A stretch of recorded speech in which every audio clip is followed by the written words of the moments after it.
To go live. We're going And talk live. We're about. late and gay. It's Oh no.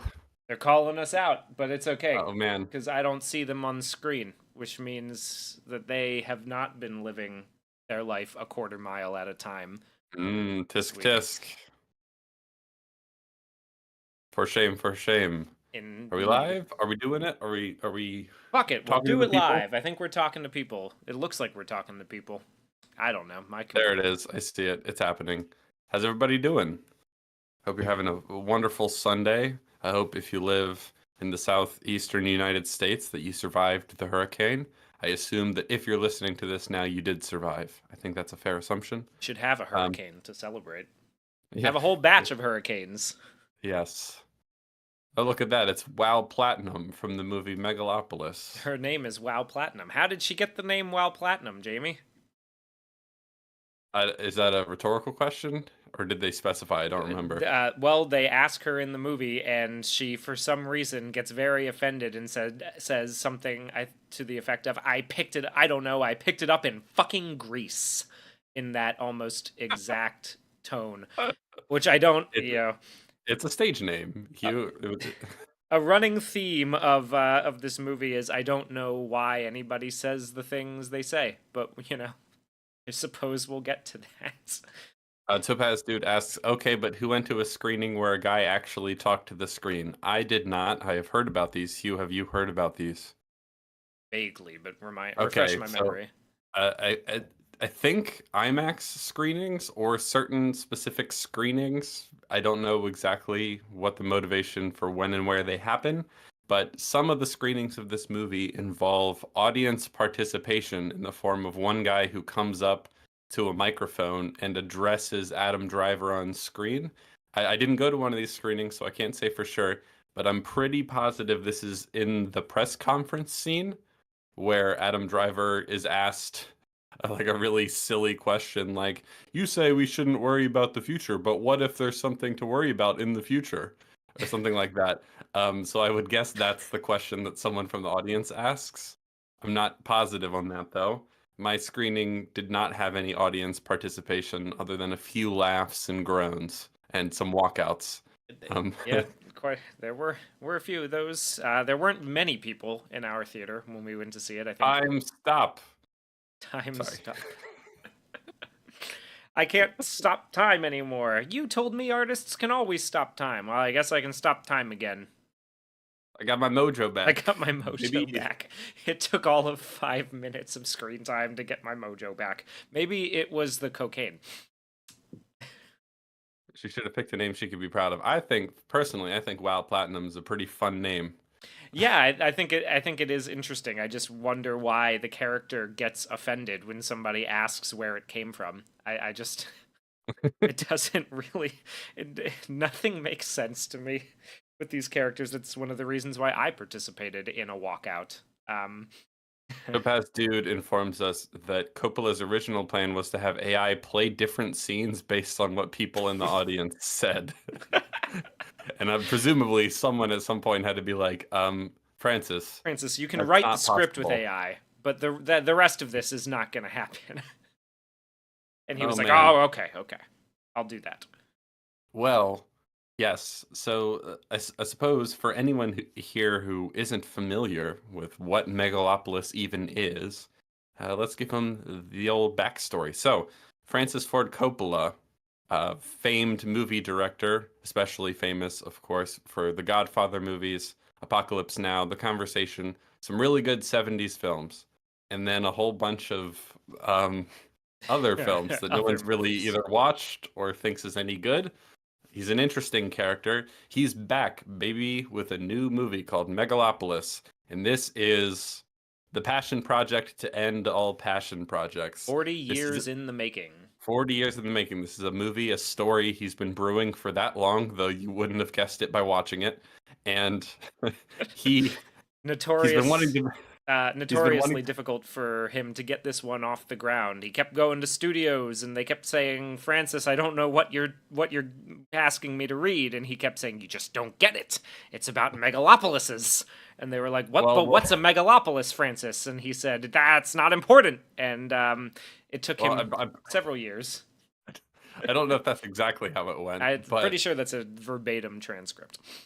he's been trying to get this movie made for a long time, and even up until, finally getting it off the ground, no studio would touch it. No studio would help him produce it. So this is a completely self-funded cinematic extravaganza. He sold his winery. For those who don't know, Francis Ford Coppola has a winery, and he's been making wines for a while. They're not great. Have you ever tried them? I have, yeah. They're fine. It's cheap wine, you know. It's cheap wine, yeah. But yes, he sold the winery and used that money and whatever money I guess he has and residuals and all that sort of fun stuff to fund this movie himself. Eventually, it did get distribution. I got a distribution deal only after premiering at Cannes, I believe, through Lionsgate, who is distributing the film at least domestically, possibly internationally. I'd have to look it up. But yes, is that the same studio that did Borderlands? I don't know, but it's definitely the same studio that like kind of got their break with the Saw movies. I know that much. Um, I don't know the full catalog of Lionsgate films, but yes, they agreed to distribute the movie way later. So this was a movie that was entirely self-funded on spec, on the speculation that it would get distributed and bought by Francis Ford Coppola himself. And oh boy, does it come across as the passion project of an aging hippie. In every sense of Lionsgate all of did those words. indeed also distribute Borderlands earlier this summer. Well, they're having a rough year, I it don't know if seems. they're going to be around very much longer. It's not a great run. Well, yeah, let's talk about that. So, if you Google it, the purported budget of this film is $120 million. That's a pretty hefty price tag. We'll talk about whether that money shows up on screen or not, as we get into it. But $120 million, with these things, it's usually fair to assume that it's a little bit higher than that, but we'll go with $120 million. It needs to make, a pretty sizable chunk to make its money back so far, and it's early days. It just came out on Thursday, Friday this week, but so far it has made $1.8 million, which is not great. Ooh. This is not the full opening weekend yet. We'll find that out tomorrow, I guess. Oh, Jesus, But that's it's rough. not a good start. Okay, what day is it? It is the 29th. All right, as of 8:04 this morning, Megalopolis has achieved a grand total of $4 million at the box office and a D+ cinema score. Cinema scores not always, accurate or, quality representations of what people are saying. However, I don't know that I've seen very many that drop below a C, even for particularly shitty movies. So this is This movie rather has impressive. been panned, that's for sure. I think the Rotten Tomatoes score, for whatever that's worth, was about 50% last time I checked. It's a mixed bag. This movie is, I suppose we'll just jump into it.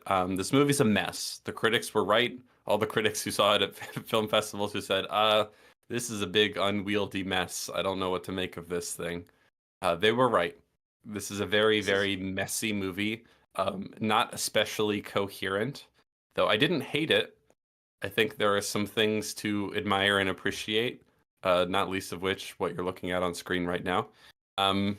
There's some fun stuff here. I think a lot of the actors are having a blast. I feel like Francis Ford Coppola just told them to goof off and do whatever they wanted. That's the vibe you get from that's one of the reasons actually that I kind of decided to leave. Was I got about an hour into this movie and none of the actors really seemed sure about what their characters wanted from any given scene at any given point, and they were having fun with it, but I as an audience member, it was very difficult for me to grasp on to anything in the movie apart from some interesting visuals, and I was just like, I don't really feel like sitting through another hour and 20 minutes of this. I think I'd rather go have a nice dinner and maybe You shop hear for that, some folks? things. Hugh's a hack fraud who's going to remove. He's going to review a movie he didn't even see. I saw half of Boo! it. I'll Boo review the him! first half. You can, and then I'll Boo! leave, and you can take the you can take all the second half of the movie. So Topaz, dude, I hate to break it to you. I know that he sold his wine empire for around 500 million, but he's not up 365. That's not how that works. He's down the money he spent on this movie. You see what I'm saying? Like he also lost a winery in the process. Yeah. So he's not still up from making the movie. See He, what I'm saying? he probably should have just stuck to overcharging for mediocre wine. Honestly, if I He were could have. him, Yeah, look, I'm happy he's happy with his own movie. It was making the rounds earlier that he left a review of Megalopolis on Letterboxd. He gave it 5 stars, and I'm happy for him. I'm glad he liked it. I suppose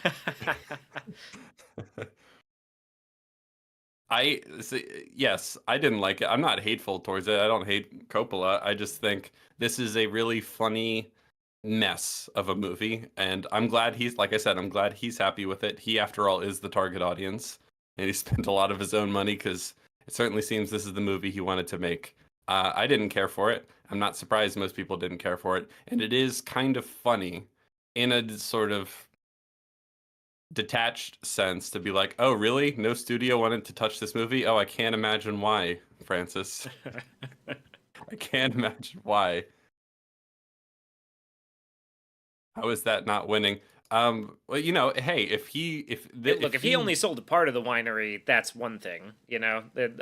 Operating under the assumption that he lost the whole thing in order to. you said Coppola sold the winery, and that's what I was responding to. Okay, so how is this not winning? Well, if he just wanted to blow $120 million and not really get anything, and all he wanted to get out of it is the movie he wanted to make, then hey, he's a happy man. Good for him.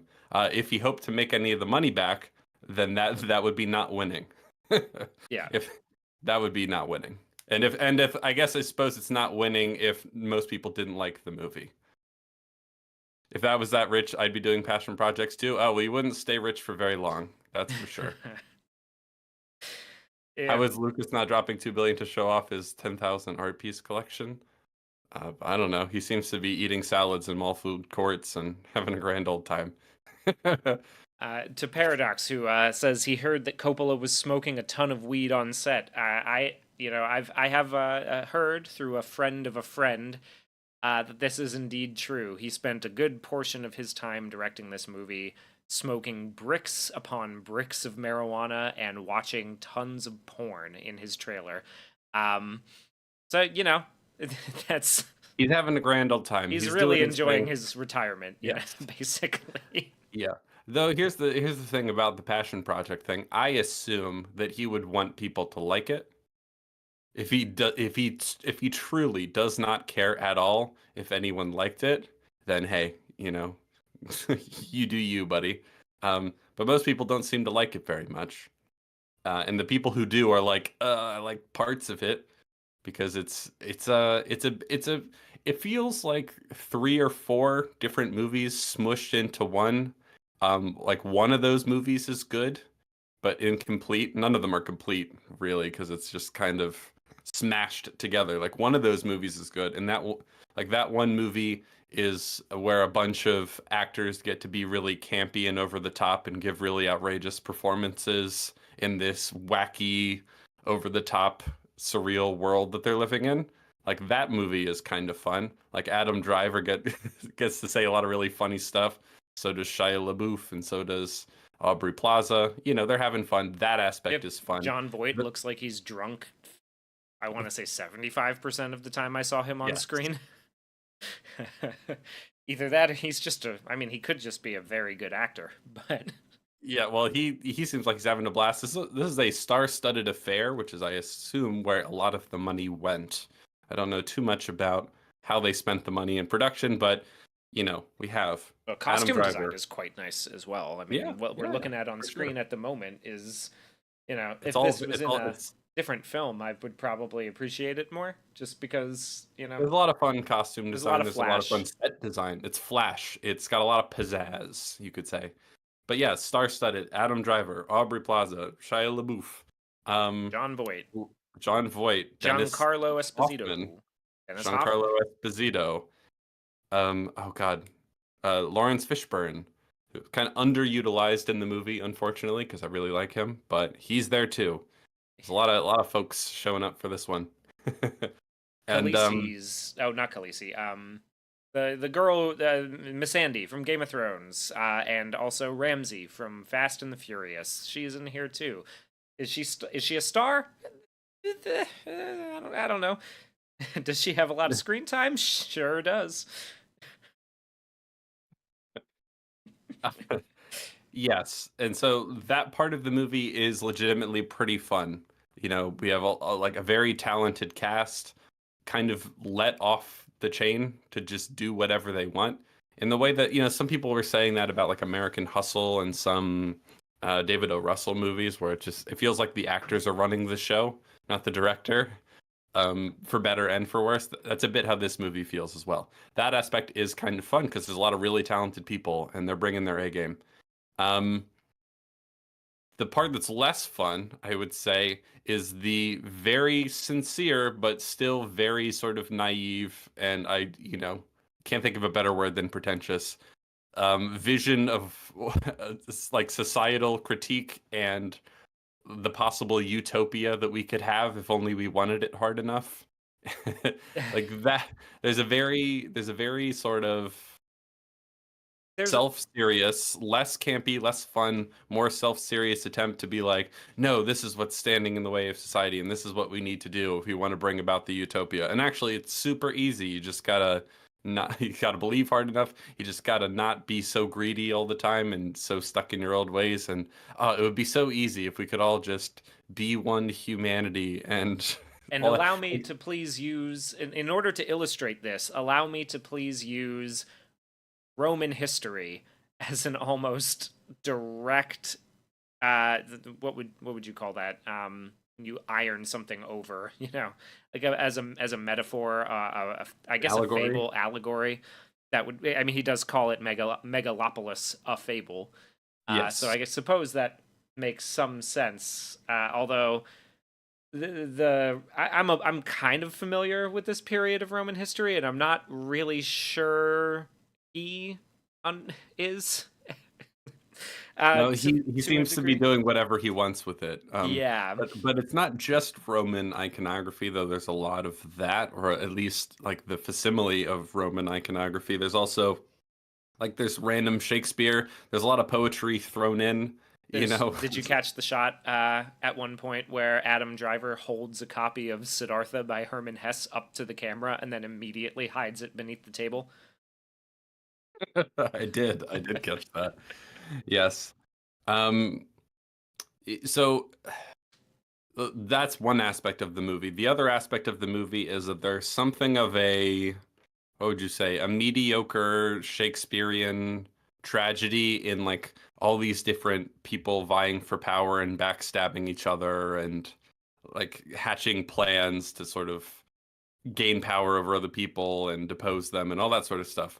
There's that aspect of the movie as well, and that's like okay, I guess. It feels refreshing when that stuff happens because it's like, oh right, there's a story happening. Cool.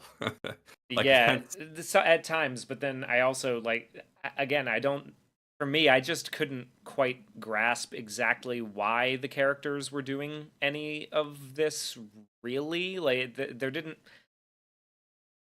seem to be any rhyme or reason to why the story unfolds the way that it does. So I kind of just was left sort of watching this light show go on with vague allusions to a history that I'm kind of familiar with and to other better things that other better stories. And I was just kind of like, I don't know what I'm supposed to take away from this, really. I don't know exactly what you're trying to say, Francis. I know some of what he's trying to say, and that's the part I really don't like. We'll get to that.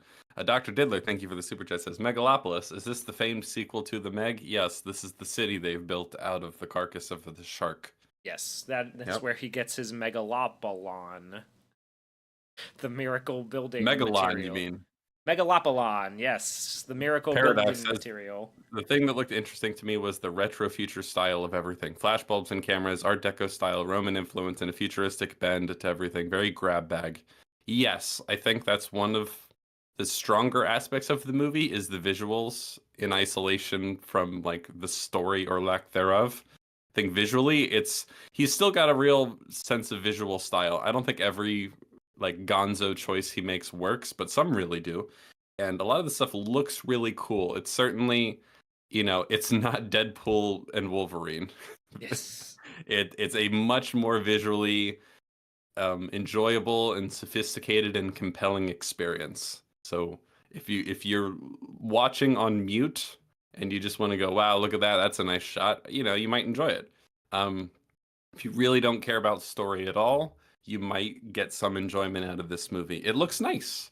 And Francis Ford Coppola feels like one of those directors to me that I would like to see direct something he didn't write.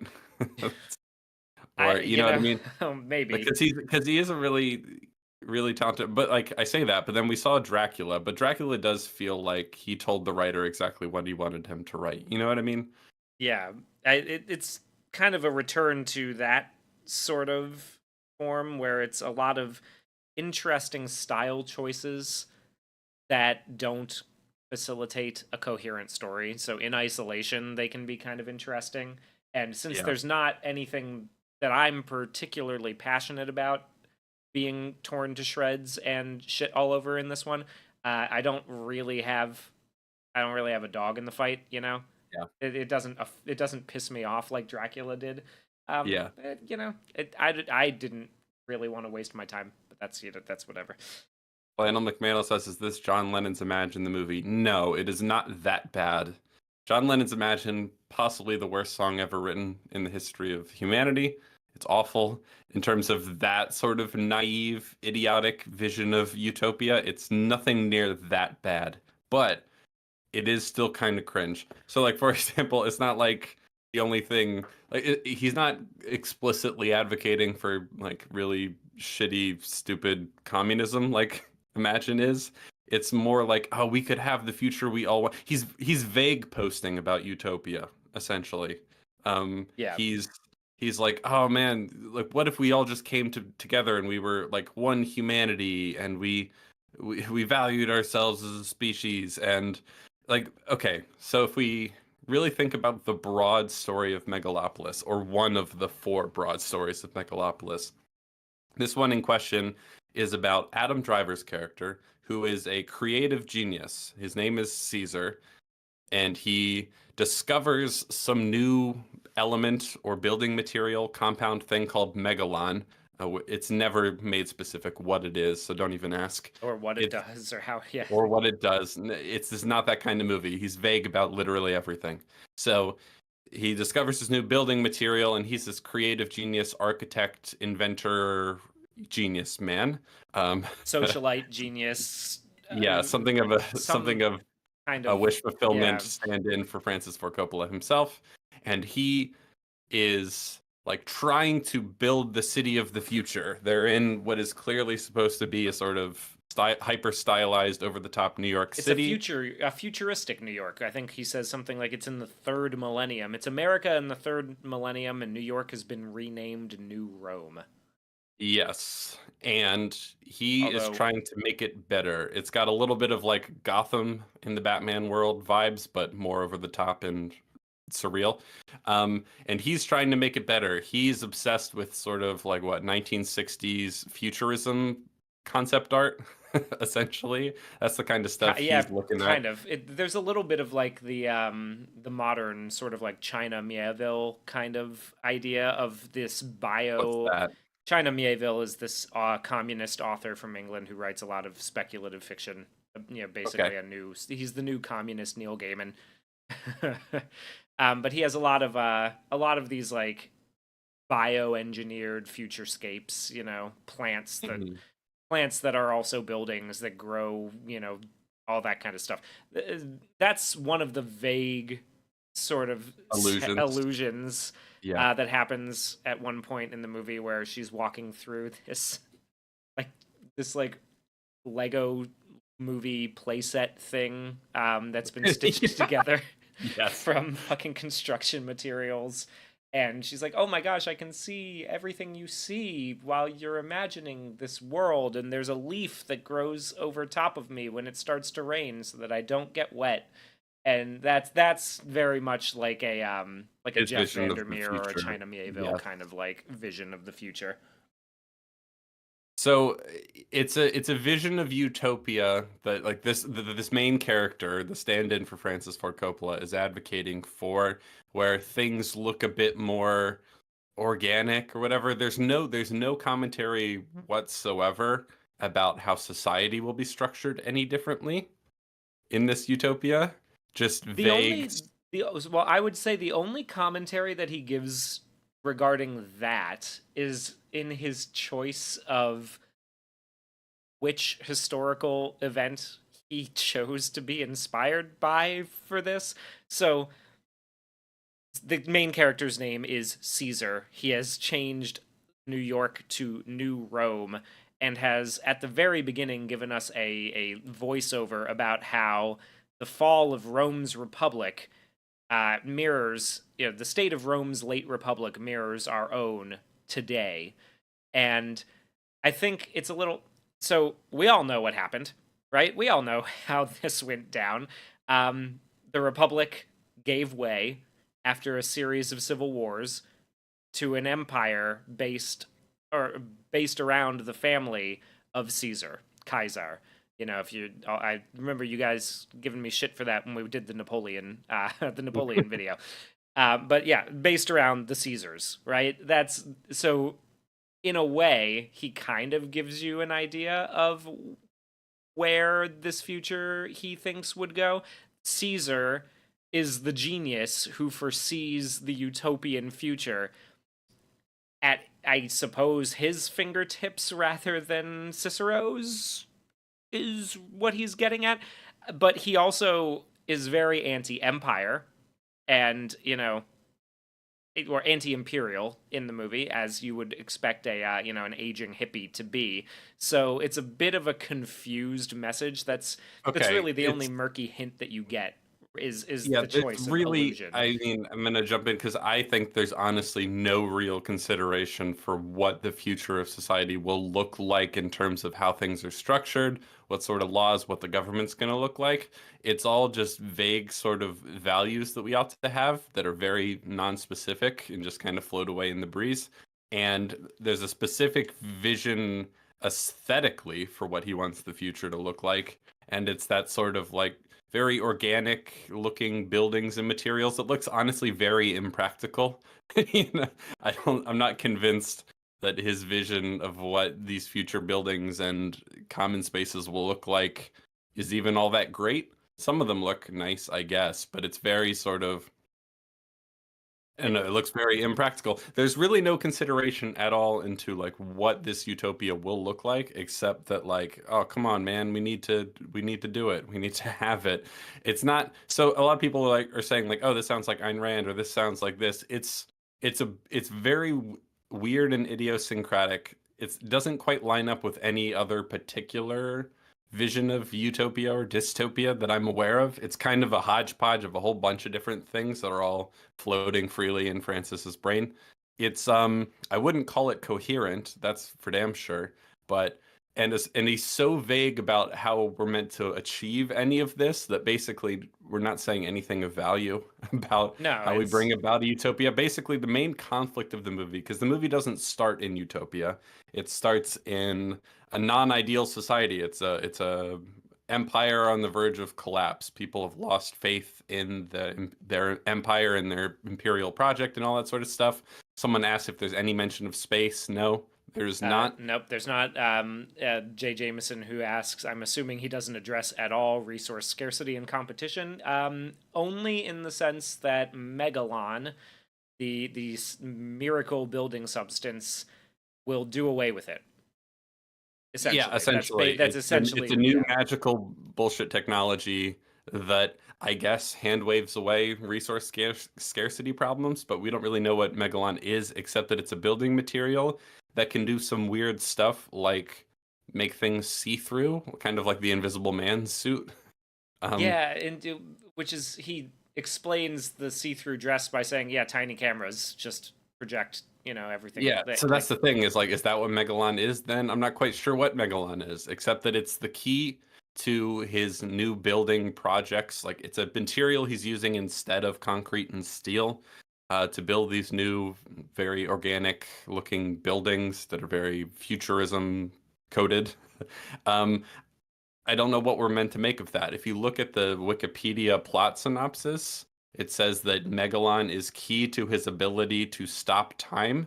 If you're confused about that, we haven't even mentioned that. That's the fourth story in here about a man who has the superpower to stop time. And that's the worst one of all because literally nothing happens with that story, even and though it's that's the how we opening. start the movie. It's the opening Yeah, of the movie. It's it's where we really start. that's structurally one of the worst decisions in the whole movie. We'll get to the whole stopping time thing, but the Wikipedia plot synopsis says that key to his stopping time is this substance that he discovered or invented called Megalon.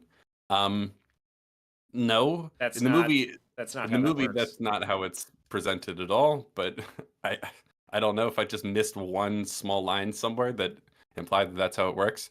It's very unclear. So the basic plot of that aspect of the movie is he is competing with the mayor of New Rome and other wealthy families in New Rome, the head of the bank and all that, for like competing visions of what they're going to do with a new space that opened up after a building was knocked down. So they knocked down this giant apartment complex, and then they're trying to figure out what to do with that space. And for some reason, the movie's logic is that they would all get together in public and then argue about it in front of the media. And I guess whoever gets the most like oohs, like their plane wins. It's very I strange. suppose, yeah. Whoever recites, well, no, I think the bylaws officially say whoever recites the full Hamlet soliloquy first gets Yes. their project approved.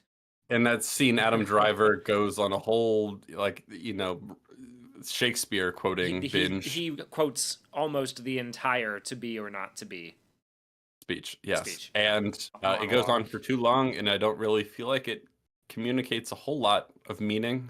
Um, for the None. story that we're watching, but that's fine. He's having fun, I guess. Um, Well, so it might be worth noting here that evidently this is a story that I have heard again through a friend of a friend who I believe worked on this movie in the camera department. Um, this film was presented in a different cut at Cannes, and then Adam Driver came by afterward and was quite displeased with Coppola for having used what he perceived to be all of his worst takes. So Adam Driver and Coppola, by way of apology, sat down together and re-edited the whole thing. So essentially what we've got here is the Driver cut of Megalopolis, well, which here's one thing we can say for sure is that Adam Driver's great in this cut.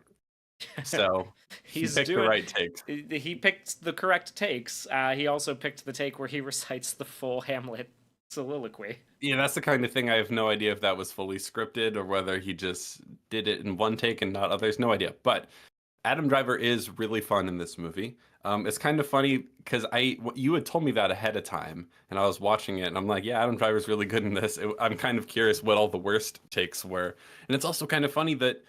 Okay, before I get too far on that rant, it is weird if they have recut the movie since Cannes, then this is a different movie than all those critics saw. So if you're looking at the Rotten Tomatoes score, almost all of those critics so far before, the last 2 days were all from that previous cut. So if things changed in any real substantial way or things were cut for time or then it's a different movie and it feels weird that the reviews would still be lumped in for this movie. Do you know what I'm saying? It feels weird, but also like I'm not surprised that Rotten Tomatoes would do that. Essentially, like I just think that's strange. I mean, because if it is a different cut and people are reviewing it like, the performances weren't great or whatever, then yeah. From what I've heard, it is pretty substantially different, but also substantially less coherent. Um, it- it seems to be so. I have no idea. One of my friends did see the original cut in one of the screenings where somebody came out to do the audience participation thing, and he said it was, odd, but he found it kind of like interesting. And then he did see this one and said it's very different, and makes way less sense. So Which one makes less sense? the The new one that's one, in theaters the, now? the, the Okay. driver cut, yes. Weird. Matt Gilbert says the driver cut. I've heard it's one of the most pretentious performances ever. I wouldn't say so. I feel like if anything, what like two or three of those storylines that we've mentioned so far, those are what's pretentious, and the actors are just like goofing off, trying to do something interesting with really poor material. Yeah, That's what. I'm reluctant to blame any of these actors for the No, performances that they give here if they are same. bad, which there's only one that I found kind of obnoxious and annoying, but I Who's don't that? think that would be the shit. What's her name? Ramsey from The main the woman. main woman. Yeah, the Yeah. Cicero's daughter. I found her to be kind of just a little bit bland, a little bit Yeah. like Flat. flat, like a Sofia Coppola from The Godfather Part 3. But I'm very reluctant to blame her for that, because I don't know what anybody could do with the material that she was given. It's not Yeah. great. Like, She didn't have a lot of stuff to work with, and she had some bad lines she had to try to deliver very earnestly. So yeah, I don't especially blame any of them. I definitely wouldn't call Adam Driver pretentious for this movie. I think if there's anyone pretentious here, it's Francis. Now, a brief note on that, because I know there's a pretty famous clip. I think he's on the set of Apocalypse Now, where Francis Ford Coppola is ranting at the criticism of being called pretentious. He's not a fan of that, and he's like, "Oh, you try to do something genuine and they call you pretentious." So, here's the thing. I don't think Francis Ford Coppola is like cynically trying to make himself look smart or whatever. I think this is a very honest, sincere, genuine movie. It's just he he does think it's smarter than it is, which is what pretentious means. yeah. So I think sometimes people think pretentious means a sort of like snottiness or snootiness. It doesn't necessarily mean that. It just means you have pretensions of whatever you're doing or saying being more intelligent or sophisticated than it is. And I think this movie's But pretentious. yeah, this movie is, I think, the textbook definition of pretentious. I would say so. I mean, it's certainly genuine. It's certainly sincere, and he's putting forth his vision of what the world is like and could be. It's just ridiculous. Yeah. And naive and vague and non-specific, and in some cases quite obnoxious. In some cases quite funny. But I don't always know who to give credit for when the movie is funny. Is it just that the actors were allowed to sort of goof off and bring their own sort of sense of humor to the table, or were some of these jokes scripted? It's really hard to tell. The movie's very chaotic and incoherent. So Yeah. sometimes that's fun. Matt Gilbert, who he says, surely we can blame Shia LaBeouf. I don't know if I would I blame like him. him in this I actually movie. think he's having some of the most fun of anybody in the movie, I would say. Yeah, I He think really so. is leaning into whatever he is being given, which again, he's not being given great stuff, but he's No. trying his darndest to make it work. So I'll describe a sort of funny scene that happens later in the movie. I think Hugh, you might have left by this point, so this will be fresh for you too. Okay, eventually, Wow Platinum, played by Aubrey Plaza, she starts off the movie as a like tabloid reporter who is She's like the Mad Money Man. Her show is called The Money Bunny with Wow Platinum.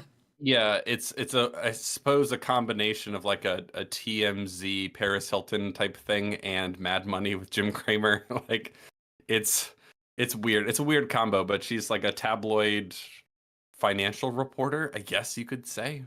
I don't Yeah, know. something like She that. she's got a really like bold, audacious personality, and she's interviewing all these wealthy socialites and stuff like that on TV about their lives and what they're up to. She is starts the movie having an affair with Adam Driver, and like she's trying to, but she doesn't want it to just be affair. She wants to be a power couple with him. Eventually, she'll end up marrying John Voight's character, who is a much older, head of the bank. It's worth noting now, I think, is a good time to bring up that this movie does feel like a more competent, high budget Neil Breen movie in a lot of ways. So In one of ter- the things that I've heard, speaking of that, is that a lot of the applause, the new cut, the Adam Driver cut of this movie, got a lot of applause from the early screenings. However, there were a couple people who said things, a couple critics who said that it feels a bit like the applause that you get after a screening of The Room. yeah, I think so. I think there's some aspect of this being such a weird, insane mess that's like ironic applause. I Yeah, don't know how many people are just going to be totally, sincerely, non-ironically in love with this movie. I think the best you'll get from people is an appreciation of just how out there and unique it is. yeah. That it's refreshing, that this is like one crazy, insane, delusional man's passion project, and we don't get a lot of movies like that. So it's remarkable and interesting and, gets the blood pumping, all that sort of fun stuff. Anyway, back on topic. Wow Platinum eventually marries this big wealthy banker guy, and then she's trying to usurp him, but he was smart and got a prenuptial agreement. So she's hatching a plan to sort of make herself the new president of the bank. And she's trying to seduce and manipulate Shia LaBeouf's character. Shia LaBeouf's character is the nephew and or son of John Voight's president of the bank. So WoW Platinum is trying to seduce him, and this is where the movie gets the most sexually provocative. It wasn't as horny as I expected it to be, considering it's a Francis Ford Coppola movie. Um, but it gets there eventually. This is easily the horniest scene of the movie. Aubrey Plaza is seducing Shia LaBeouf, and she's describing what their plan is going to be while she's like, climbing on top of him and all that stuff. And then she's like, and then you're gonna get like the term agreement. And Shia LaBeouf's like, oh yeah, the term agreement. They're talking about the specifics of their uh, plan like it's sexy talk, like it's dirty talk, and that's pretty fun. So like Shia LaBeouf definitely having fun in this movie, not given a lot to do, but he's making it fun. He's making it interesting. Like that's kind of a compelling scene later in the movie when there's a lot of boring ones. So there's stuff to appreciate here. Mostly, like I said, in the this is a wild, silly, over the top mess of a movie where the actors get to let loose. That's the best part of it. The worst part of it is either the very sincere vision of what a utopia could be like and what it would take to achieve it, or it's the stuff with time and stopping of time. I think that's the worst part. Let's start with that. Hugh, how does the movie open? well, the movie opens with Caesar walking out onto the roof of a building and sort of like holding his like getting up to the edge and holding one foot off. He loses his balance and he starts to fall and he yells, "Time stop!" And it does. And he's Yes, able he to yells, put his time stop. And then time stops except for him. So he has the clock stoppers power. Anyone remember clock stoppers? Anyway, I sure don't. is the, Uh, you never saw clock stoppers? It no. was like a kids and or teen movie about kids who get the ability to stop time. No, don't remember that one. But 2002, I Clock do Stoppers. remember seeing it in this movie. So one of the things that I found like kind of instantly signposts that you're in for a bit of a confused time that might look kind of neat if you're into this sort of visual style is as he climbs out onto the roof, the clouds are sort of time lapsing by in the sky behind him, so it's a little confusing as to how much time is passing as he's up here. It looks quite unnatural. It doesn't look like he's just up here for a couple of minutes, like the movie starts to imply. But the clouds are zooming by, and then as he goes to fall, he stops and everything stops. He stops time and everything stops. Um, which, you know, that's it. It's a choice. It is a visual.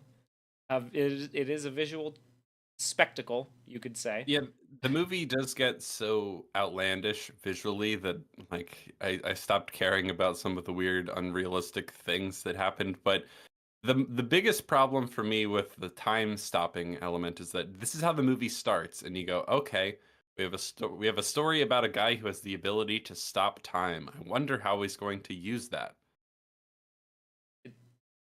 So in the first He what doesn't. hour in the first hour of the movie, he uses it once. Well, once to save himself from falling off the top of a building, which I think you sort of get the idea. Maybe like now, maybe I'm reading too much into this. I don't know, but you sort of get the idea that this is him testing his ability to stop time, which Yes.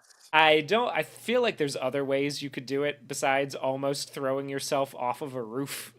You know. Well, yeah, I suppose it's very dramatic. I suppose he probably did it first just in his office. You Um, would hope, yeah. but I don't know But why he why he went up there. Was it to see if like it's so strange because he's I'm not going to get into the specifics of it because it doesn't matter. The point is he has the ability to stop time and everything stops except for himself, and it comes back whenever he snaps his fingers. There is no indication that there's any limit on this power, what he can do, and we never see him test like, oh, whether he can manipulate other objects that have been frozen. There's nothing like that. This is no. a power he has, but the movie doesn't treat it like a power. Now, It in the ends up first hour, treating it all he ends up doing with it is he stops time briefly after he detonates, a building. After he demolishes a building, he stops time very briefly to just sort of let it hang there for a minute or a couple of and then let seconds, it and then he go. lets it go. Yeah, and what was that? Just to have fun with it? The movie ends up treating it like a really cringe metaphor for what an artist does, but it has no impact on the story at all. I think that was a really bad mistake to include in this movie at all. Because what it does from the very beginning is set up like, oh, okay, he has this power. What's he gonna do with it? Is the reason he's so successful in the world that he has this power and no one knows he has? Because soon after that, when we're introduced, or soon after we're introduced to main woman whose name I don't remember, Julia um, Cicero. Julia Cicero, right? We're introduced to her. She is the daughter of Giancarlo Esposito, who is the mayor. And she's introduced. She arrives at the scene when they're going to demolish the building. Adam Driver goes, "Time, stop." And the building stops. Everyone else is frozen except for him. He's looking at the building falling. And And Julia like, can see it. but Julia can Julia can tell see it. that he Julia, stopped time. time hasn't stopped for her. And he doesn't know, Adam Driver doesn't notice that she has also that she can still see what's happening and experience what's happening when time has stopped. And then he says, "Okay," and then it keeps going. So it's like, okay, she for some reason has the same ability he has, or like is unaffected by his stopping of time. How's that going to factor into the story? Um, that really doesn't either, except that when she eventually gets a meeting with him, he's going to write her off at first. And then she's like, "Oh yeah, well, I saw that you could stop time." And then he's suddenly interested in her again. Other than that, it has no impact on the story whatsoever. Cool. Like absolutely none. It So doesn't come up like there's a couple time stopping scenes later that but don't impact the story at all. One that happens later is that after some things happen to him, some scandals that are people are trying to ruin his reputation, he loses his mojo, a la Austin Powers, and he loses the ability to stop time because he's sad and stressed. And then eventually, when he's with her and then they're falling in love, she reignites his ability to stop time, which remember he uses to do nothing. So that's fun. and there's Um, there's that part of the story also. I just to take a quick break and talk about what's showing on screen. Is this the trailer? Are oh we using yeah, the trailer yes with it the is. controversy? Yes. uh, Let's talk about that now. yes, yeah, real There's a quick. lot to talk about with this movie. This trailer that you're seeing on screen right now is the trailer that got them in a lot of trouble. I thought that would be the funniest one to use. This is this like trailer number 2, I believe they call it. This is one of the first major trailers that came out after Lionsgate got distribution of the movie. and it starts. You'll see it when it loops back. It starts with um, fake quotes, as it turns out. But so Totally made up what it's AI showing, generated. Hold on, totally AI generated quotes from different critics like Pauline Kael, I believe Roger Ebert, even reviews, negative reviews of some of his beloved movies from the past. And the gist of the trailer is, see, look how wrong critics were in the past about his other now beloved movies like The Godfather and Apocalypse Now and Dracula.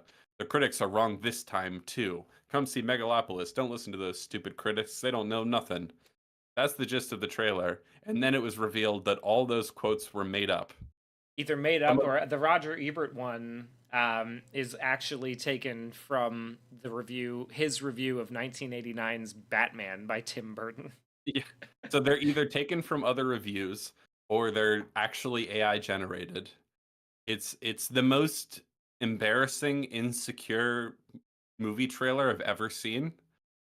It's like, so it starts off with a sloppy, indulgent movie over The Godfather, diminished by its artsiness, doesn't know what it Insists wants to upon be. itself, Peter Griffin. Insists upon it. That would be pretty great to include. That would have been like that would have fit perfectly.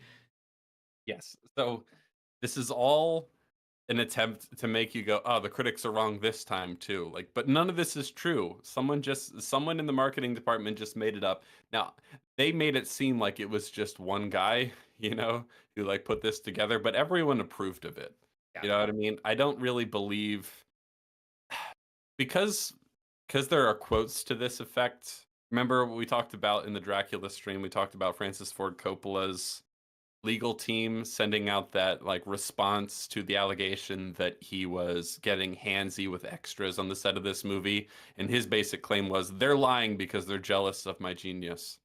Um, I'm a misunderstood creative genius, and everyone else needs to learn to understand how much of a genius I am.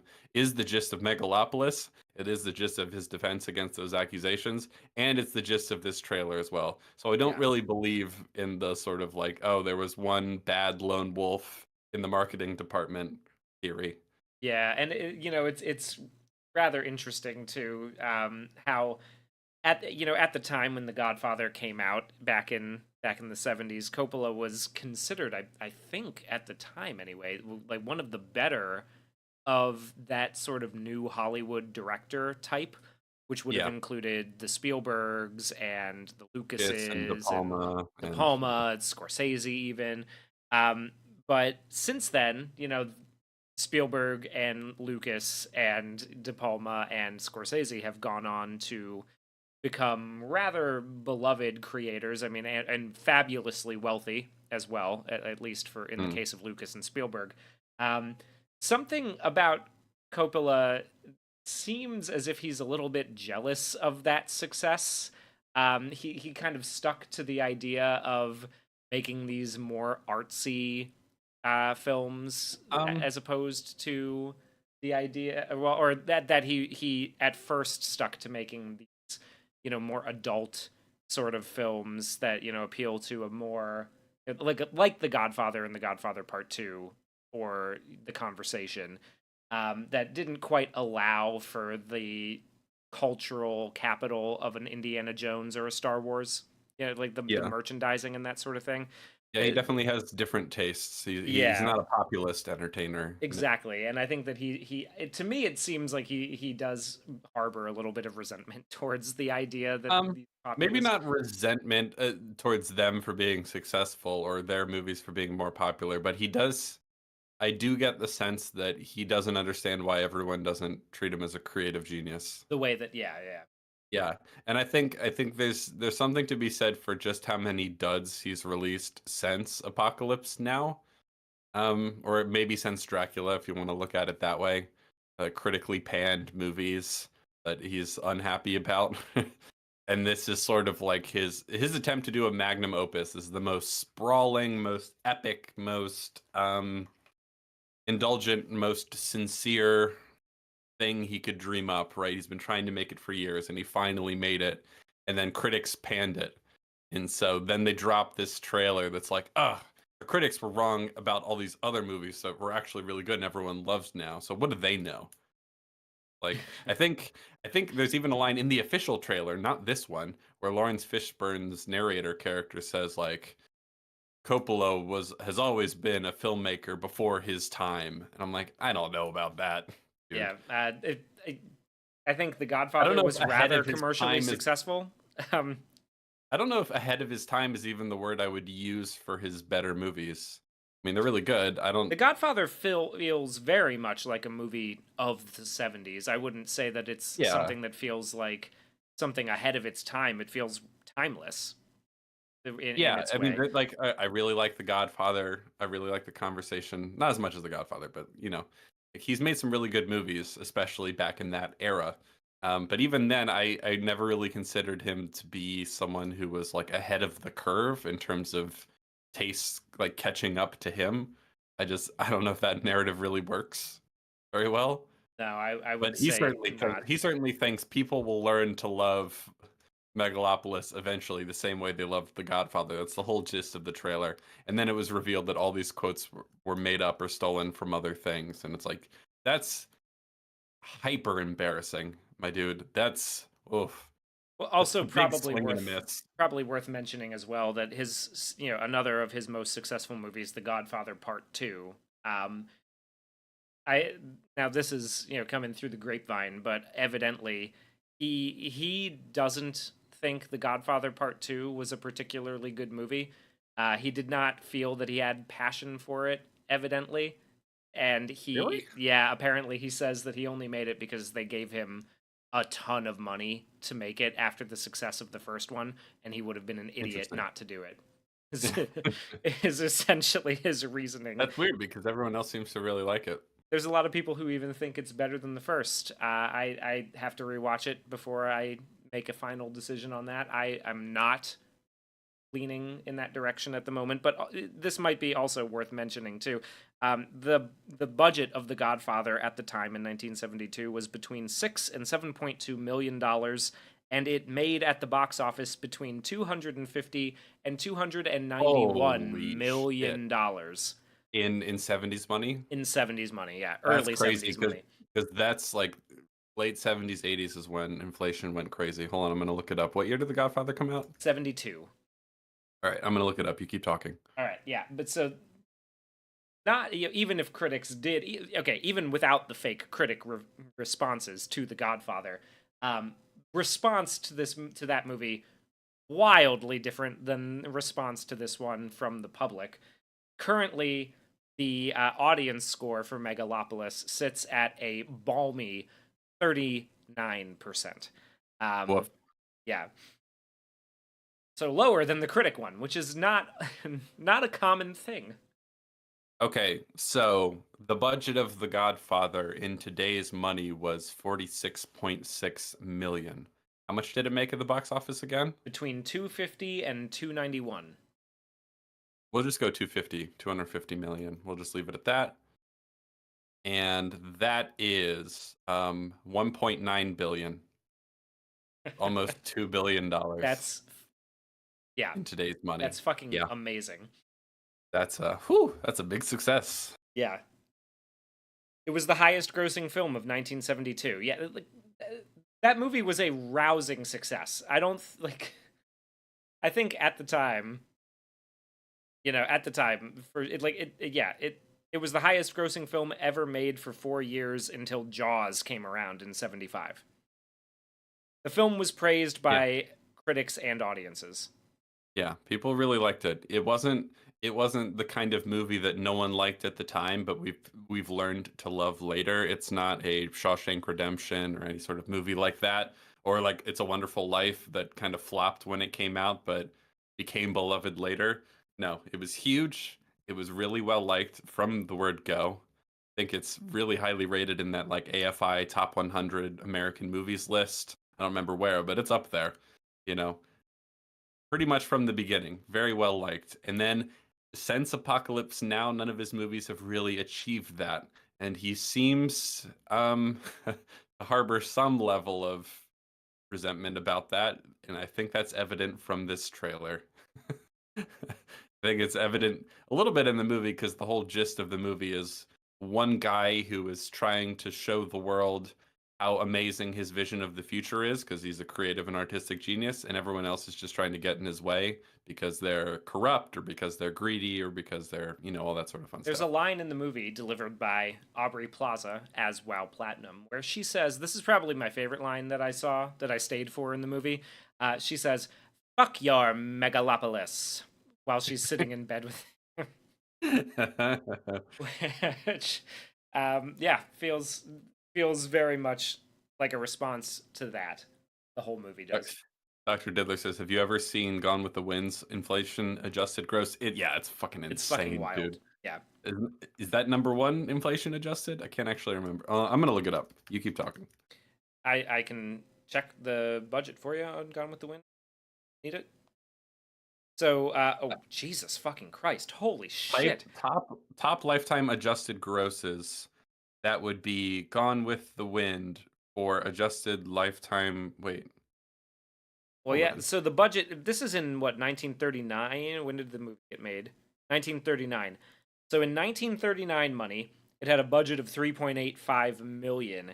It made greater than 390 million. That's like the box office on Wikipedia is a greater than symbol and 390 million dollars. Okay, Holy so shit. according to Wikipedia, the highest grossing films as of 2022, adjusted for inflation, number one, still Gone with the Wind, worldwide gross adjusted for inflation, $4.3 billion. Oh my god, dude. Avatar sits at 3.9 billion, Titanic 3.6, Star Wars 3.5, etc. Yeah, That's that's a insane. that's a hit. You That know, is, it's kind of crazy that that is the most successful movie of all time, and the general sort of cultural reputation now is that it's just problematic and we don't talk about it as much anymore. It's kind of unfortunate, I would say. yeah, maybe we should revisit our thoughts on that one. Topaz Dude reminds us that Pauline Kael, one of the people who was attributed a fake quote in this trailer, was big with all the new Hollywood guys and notoriously tough critics. A notoriously tough critic said Godfather was the best ever blend of artistry and mainstream appeal. Yeah, so it's kind of crazy that someone, very famous movie critic from her time, or just in general, one of the more famous ones of all time, um, really liked your movie when it came out, really praised it, and then you make a trailer attributing a fake quote to her. Sounds like Like, what? something a gooner who smokes a lot of weed might do. That's true. I don't know. It just sounds. Yes. Um, so yeah, back to the movie, back to Megalopolis, the actual text itself. Like I said, there's sort of four different movies. There's the guy who has the power to stop time who does nothing with it. That's probably one of the weakest elements of the movie. There's the sort of people backstabbing each other and hatching their plans to try to achieve power. And so we have the mayor and Adam Driver, who are sort of the main two people fighting over what to do with this newly vacant section of the city. Adam Driver is creative genius man who wants to create Megalopolis, which I think in the future he wants to be an entire city in this futuristic Yeah, I style, think but for so. I now think it's that's just what a he wants. neighborhood. It's And just like, real go quick, ahead. just because I want to specifically address this. So, Pauline Kael uh, evidently said that The Godfather was the best ever blend of artistry and mainstream appeal. In the trailer, she is attributed as saying that The Godfather is diminished by its artsiness. Wow, it's not That's like that's the opposite of true. it's Yes. literally the opposite of what she said. Wow. Uh, Here's the thing. I don't always know how much influence the director has over the marketing. I think it can vary depending on how involved they are, how opinionated they are, and how much power they have.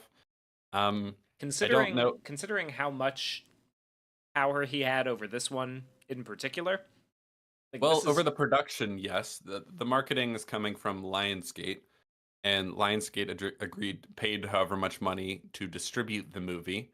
When apparently it had a rough go of finding a distributor in the first place. So I wouldn't be surprised if Lionsgate did something like, okay, but you have to give us total control over how we market it. Otherwise, we're not taking this movie on. You We're know what I not mean? doing this bullshit with you. We're not doing this dance.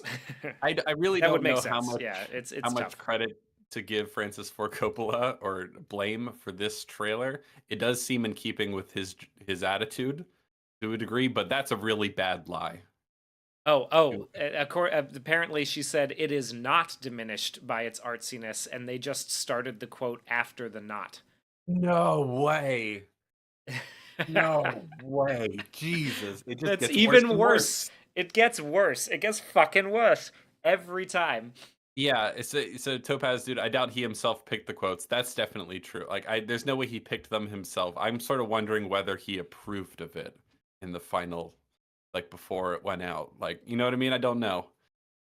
Don't know. That narrative seems to be running through a lot of the marketing. Even the official trailer is like, oh, Francis Ford Coppola, creative genius ahead of his time. So I don't know, but this is really bad either way. It's really bad. I can't believe he'd cut. Oh my god, that's so bad. It's so bad. Anyway, back to the movie. Back to the movie. So Quotes. Giancarlo Esposito, mayor of New Rome, he wants to build a casino hotel resort type thing in this new space. And when he unveils his plans, people in the crowd go boo. Every did you notice that like every time he's on screen and waving, there are people like there's not this movie clearly did not have much of a budget for extras in the background. All that like there's not a lot of people crowding the streets in general when No, they're out not and really. about. But every time Giancarlo Esposito is on screen, there are like kind of generic like boo boo boos coming You- from a bunch of unseen people off screen. Yeah, it's pretty funny. So his plan is to basically go on with business as usual in this sort of slowly decaying giant megalopolis city.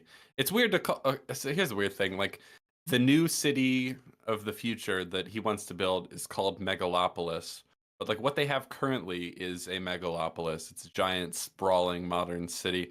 You know what I mean? There's just something mildly confusing about the Well, yeah, because messaging there. it's gonna be called a megalopolis because it's built out of megalon, which I Yeah, like.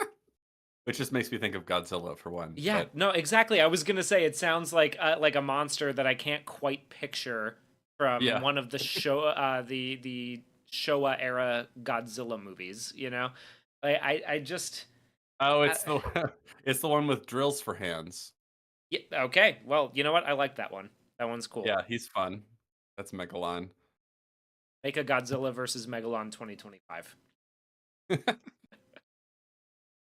Yeah, so he wants business as usual, and Adam Driver wants the city of the future with futurism, building materials, and like a sort of more organic, human centric design approach. It's all very The vague. thing It's that hard to. like blew my mind about this scene though is when they're up, they're doing this whole show from these rafters that have been constructed around the demolished building site. And all the who's who of New Rome is here, right? And Mayor Cicero pulls his plan out, this diagram of a casino, basically. He's like, this is what we're gonna do, and this is what it's gonna achieve, and this is, like he's got a solid plan for what he's gonna use this space for, brought to this forum to sort of get people to vote. Caesar, the hero of the story, who we're meant to understand has a better idea, shows up, recites a Hamlet soliloquy, and then just says, we're going to use it for something else. We're going to build a megalon building. City of the future. City of the future. He's vague about it. He's He's vague and very vague. non-specific. He's And all vibes. he's all talk. He doesn't have a plan. He doesn't lay out what it's gonna be like or anything. He just kind of gives these vague platitudes. He again recites a Hamlet soliloquy essentially to insult the current power structure. Is this like because he there's a couple of moments where he uses these pointed gestures at the mayor and his cronies, But then he unrolls this big like blueprint and just goes, "I got one word for you, megalon." And everybody kind of claps a little bit and goes, "Ooh, oh, he's genius! Oh wow, he's got a plan! Wow, what a genius!" Um, Topaz says he has concepts of a plan. Yes, exactly. He has concepts of a plan. It's not so much later in the movie that he even has like a really specific idea of what he wants to do there. It's not until he gets his mojo back. So yeah, he's all vibes and concepts of a plan and vague gestures and vague, vague values of humanism and whatever else. He doesn't really have a plan, but I guess everyone's sick of just more casinos and more stuff like that. So they're so not yeah, so happy with the they're mayor. not happy with the mayor. The mayor. There's a couple of lines where reporters will walk up to Julia and just go like, "Julia, what do you think about how your father has bankrupted the city?" It's just like, oh, okay. I guess that's. Okay, I guess he's so done that. that's that's the part of this movie that I think is fun. I think Topaz Dude mentioned that some people have called it unintentionally funny, but it does seem like it's intentionally funny. That's definitely true sometimes. I think there's a lot of things in this movie that are definitely meant to be funny. And what I found the most enjoyable, like I said, are the actors having fun and kind of how on the nose and Neil Breenish the dialogue is. Yeah, It does seem like that's in some that's kind of riding a line where I'm not sure whether the on the nose like what do you think of your father bankrupting the city or like, like for here's there's another Claudia funny. and Claudius. They are brothers, brother and sister, and part of the Crassus family. And Crassus controls the bank. And rumor has it they're sleeping with each other too. Like, okay, it's well, there's the it's exposure, I guess, the it's so exposition. We're good. it's kind of like funny and over the top in a way that I find kind of enjoyable, It felt but very Schumacher Batman, like yes, very it Batman does and Robin. it does kind of diminish later genuine attempts to like provide any social commentary with any teeth, because it is so cartoony and over the top. But it is kind of fun in a sense. But it's hard to take it seriously as well. And there are definitely things that he's trying to say seriously. So it's a mixed bag. There's another funny moment where like really on the nose dialogue happens. So Adam Driver's character, it used to have a wife who disappeared, and there's rumors that maybe he killed his wife. You're like, oh, okay. Sure. I wonder what happened there. Eventually, main girl is following Adam Driver because she's trying to figure out what he's up to and what he's really like. And there's a lot of like Nolan Batman parallels where like he acts like a socialite and a playboy, but like behind the scenes he's doing different things. There's that aspect to it. So she's stalking him essentially, following him. She follows him to Well, some and she's stalking him, and Shia LaBeouf is stalking her, stalking him. Let's structure the whole scene here for a second. yeah. It's a chain of stalkers happening. They follow Adam Driver in this chain of stalking to some mansion just outside the city. He goes in there and there's a woman lying on the bed and there's a bunch of people like playing harps and like the whole room's kind of glowing. But the whole movie's so stylized that we're not really sure whether this is real or not. And he goes up to the woman on the bed and he starts like stroking her hair or whatever. And it's his wife. Like we've seen enough flashback snippets of his wife to know that's his wife. And he's like stroking her hair and we're wondering like, okay, so she's still alive, but he's hiding her. What's going on? And then main girl shows up. She comes to the doorway. She looks in and sees him like stroking the hair of no one because no one's There's there. nobody in the bed. It's like he's sitting on an empty bed, going through the motions of stroking hair and like braiding it and everything, and like do it. And so he's just sitting there at an empty bed doing this, and main girl has a crisis where she is sort of like she starts weeping and she says a few times out loud, "He still loves her. He Yeah. still loves her," and runs away out of Yes. which okay. Does it get explained in the back half of the movie why this happened?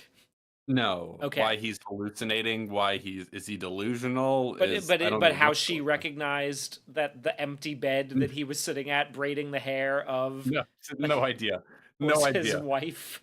he sees he's she sees Adam Driver sitting on a bed and moving his hand in a sort of stroking motion, and immediately deduces that he's imagining or hallucinating his wife laying there, and concludes and says out loud, "He does still love her. He does still love her," and then leaves. Like that's the kind of on the nose, funny dialogue that I can't tell whether it's supposed to be serious or not, but it is funny.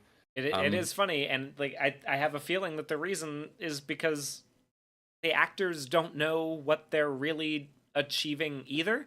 Like, yeah, you really get the impression that they're just kind of like reading words on a page. They're saying like he's like okay, and then Francis comes up to him and goes okay, all right, Natalie. So what's happening is he's sitting by the bed and there's nobody there, but it's his wife. And his wife is really there, and she's like, "Okay," and, and you're gonna realize that he still is in love with her. That's what you're gonna realize, Natalie, in this scene. And she goes, okay. And he goes, and that's what you say when you say the line. He still loves her. You get it? All right, okay, go. And then they just do it a couple of takes, and he goes, all right, we got it, we got it. Let's move on. Next scene. It's yeah. I don't know what his process is like in terms of whether he's like get a couple takes and move on, or whether he's like, oh, let's just keep working on the scene and do it over and over and over again. I have no idea what his process is like. Maybe someone in the chat will know. during the scene as well when they're driving through the streets here. There are a bunch of Roman statues that, as they drive by, start to like collapse with exhaustion. Yeah, I think the first one might actually be like a Lady Justice I think it statue. is a Lady Justice statue. Yeah. Yeah, she's tired. Oh, get it? It's a metaphor. But that's the kind of thing where it's so on the nose. I'm enjoying it. It's kind of fun and creative in a sense. But if you want me to take it really seriously, like wow, this is deep, I just can't bring myself to do it because it's so vague and non-specific. It's so broad as to not really have any. It doesn't. It's not grounded in anything. Yeah, It's like, you know. people are tired. Lady Justice is exhausted. People want a better future. Let's give them a better future. What's that going to be? It's going to be called Megalopolis. That's it. Like that's the kind of level of social commentary we're operating on here. At best, the message of the movie is something like, the only like what's standing in the way of the future we deserve is just like greed and people being stuck in their old ways. Then you might ask, okay, but what is the utopian future? Like how specifically is it different from what we currently have? And he goes, come on, man. Because it's built a megalon. Are you stupid? I said it in the movie. Come on, man. Give me a break. It's I'm just just Joe one. Biden I'm just one mumbling. guy. Just one guy. What am I supposed to do? Tell you everything the megalon can do? All I did was Listen come here. up with the thing. Now listen here, fat. Yeah. Yeah. No, I like, Anyway, and the thing that kind of drives me a little nuts about it, that like I'm enjoying some of it, right? But then, like, especially the Schumachery Batman stuff, right? Like I can yeah. get behind some of that, but because there are all these highly stylized visuals and they just show up out of nowhere, and I get one character's perspective where he's sitting in the bed stroking his wife's hair, and then another one where she can't see, like she sees that that's not real, but she still perceives what we as the audience saw. So why did we show that scene of him in the empty bed if it's not gonna make a difference later? Or like, is everybody seeing these statues No. fall down out of exhaustion? Well, There's the statues feels like obviously surreal. Like there's some things that feel obviously surreal in terms of weird, sort of psychedelic right, but cross-cutting and there's cross-fading. not a distinction between them that like gives me an ability of like grasping on to exactly what's happening at any given Yes. point. And I Minus think or you bring add up the bed sorry. scene, and I think that's a good example of this sort of confusion because you couldn't accomplish that if you didn't show the shot of the empty bed, because you would just think, oh, his wife's still alive and he still loves her. Because we need to communicate that his wife is dead, but also he still loves her, so he probably didn't kill her. Like that's what we need to communicate. But the way he's done it has also communicated that Adam Driver is like maybe what fully hallucinating, that she's still alive. But what are the implications for that on the story? We never get to see them. And then the other thing you've already mentioned, but it's worth repeating, is that how does she know that that's what's happening in the scene? There's no like. Because if you just saw that, you'd be like, "What's he doing? Is this like what?" You might call out, like, "Hey, what are you doing there?" You know, Yeah. like it's not well executed. Like the scene of him walking into the room, and there's like I don't know cherubs and not actual cherubs, but there's like people in It's like togas women playing harps and, and like, tending to her and all that sort of stuff. Like she's in a weird heaven type thing. Like that's neat, I guess. But what are we saying about the story? I have no idea. yeah. Ultimately nothing of consequence other than like okay, we've established that he didn't kill his wife, I guess, and that he still loves her, and that makes him a good person. So later when she falls in love with him, she knows that he's actually a good guy, I guess. Yeah. That's all we've really learned, really. So then as the story goes on, they're fighting over what the future of the city. This is like the one aspect of the story that's basically Adam Driver versus Giancarlo Esposito. And main girl, Julia? Julia. Yeah, I'm gonna try to Julia. call her Julia. Julia is kind of caught between them because she wants to do right by her father, and her father doesn't approve of her being romantically involved with Caesar, Adam Driver's character, because he's his enemy on the political stage, right? Yes. So that's the main thread there. She's falling more in love with him. Eventually, they have a baby together, and Giancarlo Esposito does not approve. Giancarlo Esposito will eventually get to the point where he's like, you know what? I will let you do whatever you want with this section of the city if you just leave my daughter alone. If you break it off with her, I'll let you win this political battle. And Adam Driver's like, no, I want both. And so the resolution of this story is pretty anticlimactic, I would say. Eventually, she just does manage to convince him that he had the right idea, and he's just kind of slow Humbled. to agree to what the future needs to be, and he eventually learns to stop being stuck in his old ways, I guess. We didn't even address either how Julia and Caesar meet one another in the first place. What do you Um, mean? Don't they meet at the circus club thing?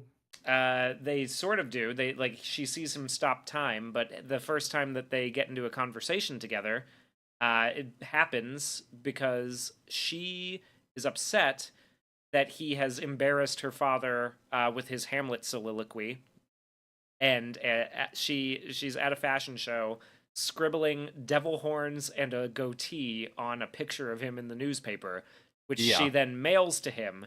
And then in the next morning, she comes to his house asking to get To it his like back. office. It's like a Yeah, it's like a to penthouse office at the top of like the yeah, Chrysler his building, workshop or essentially. whatever. To get it, hoping to get it back before he reads it, but of course he has already read it, and And they so have a back and forth where she's like, I apologize, but I wanna hang around you and get to know what you're up to. I want to learn about your plan for the future and all that stuff. And he's like, what do you know about architecture and culture and all that sort of stuff like that? Why don't you go? The way he says it's very funny. He go goes, back to the why don't you go club. back to the club? And like, it's pretty funny. Um, that's evidence of, I think, just letting the actors do whatever they want. Um, Yeah, and so he's like, you're just a socialite. What do you know about the future? And obviously, you're the daughter of the mayor, who's my political enemy. So I'm not going to let you just hang around me and sort of learn about my plans and everything. But eventually, she's like, oh yeah, well, I saw you stop time when that building was falling. She's remarkably like uncurious yeah, about about the fact that he could do it. yeah, because Francis Ford Coppola is uncurious about the thing he established at the very beginning of the movie. He's not interested in exploring that at all, but she just uses it to get his attention.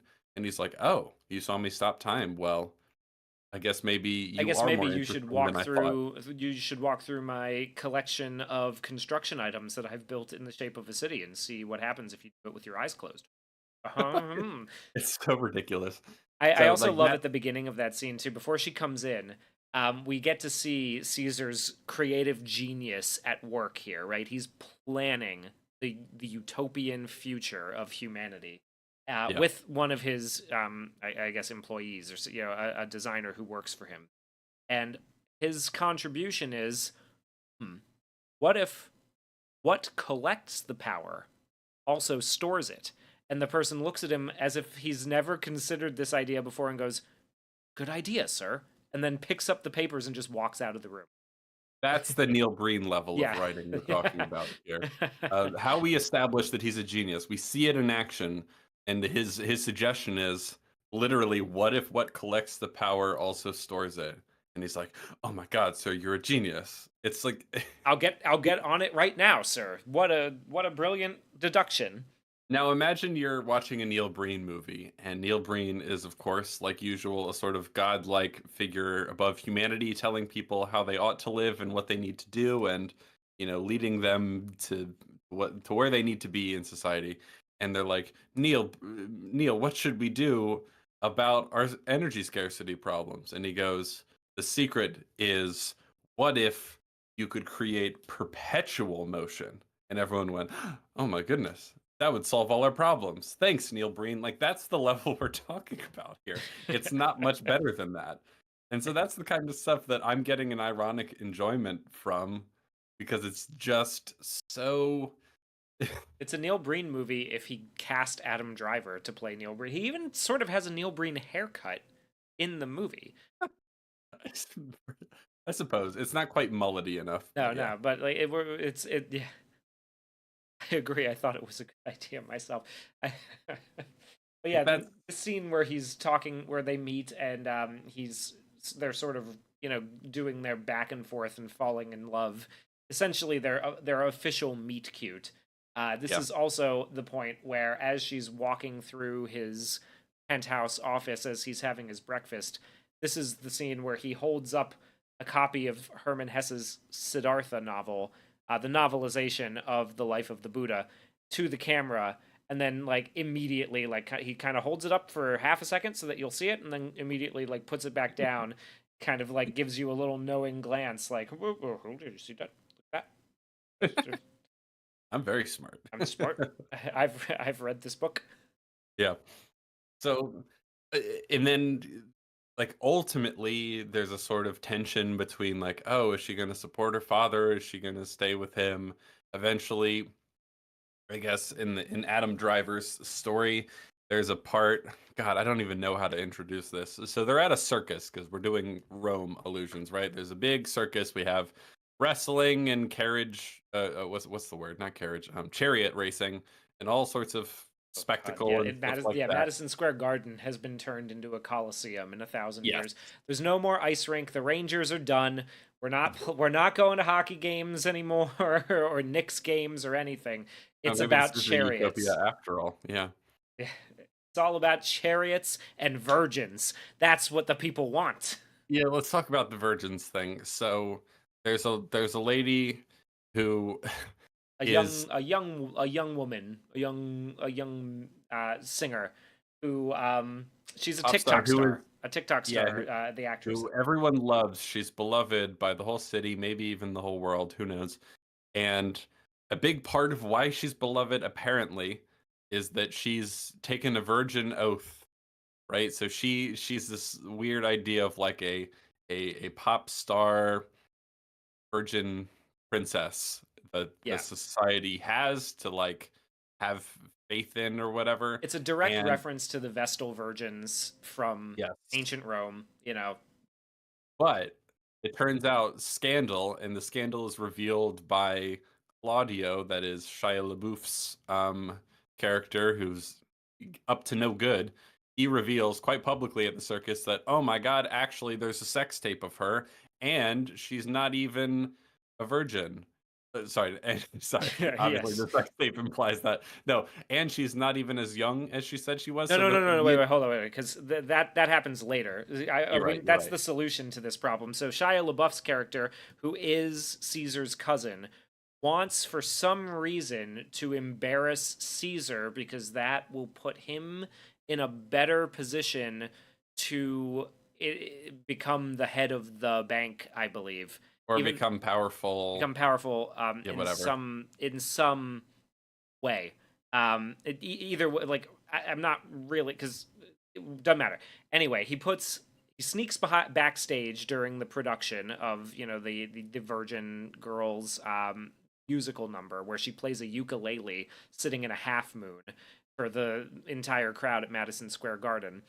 And they show he puts a little USB drive in the computer, and that plays a sex tape of Caesar and the Vestal Virgin, who everybody's pledging the money to, having sex. Oh no! And Oh also, my she's goodness. underage. Oh Oh no! no. This is a Scandal. Double disaster. scandal. Double scandal. Meanwhile, Caesar's getting drunk and stoned and snorting cocaine, just And just ripping having eight balls and having a great time.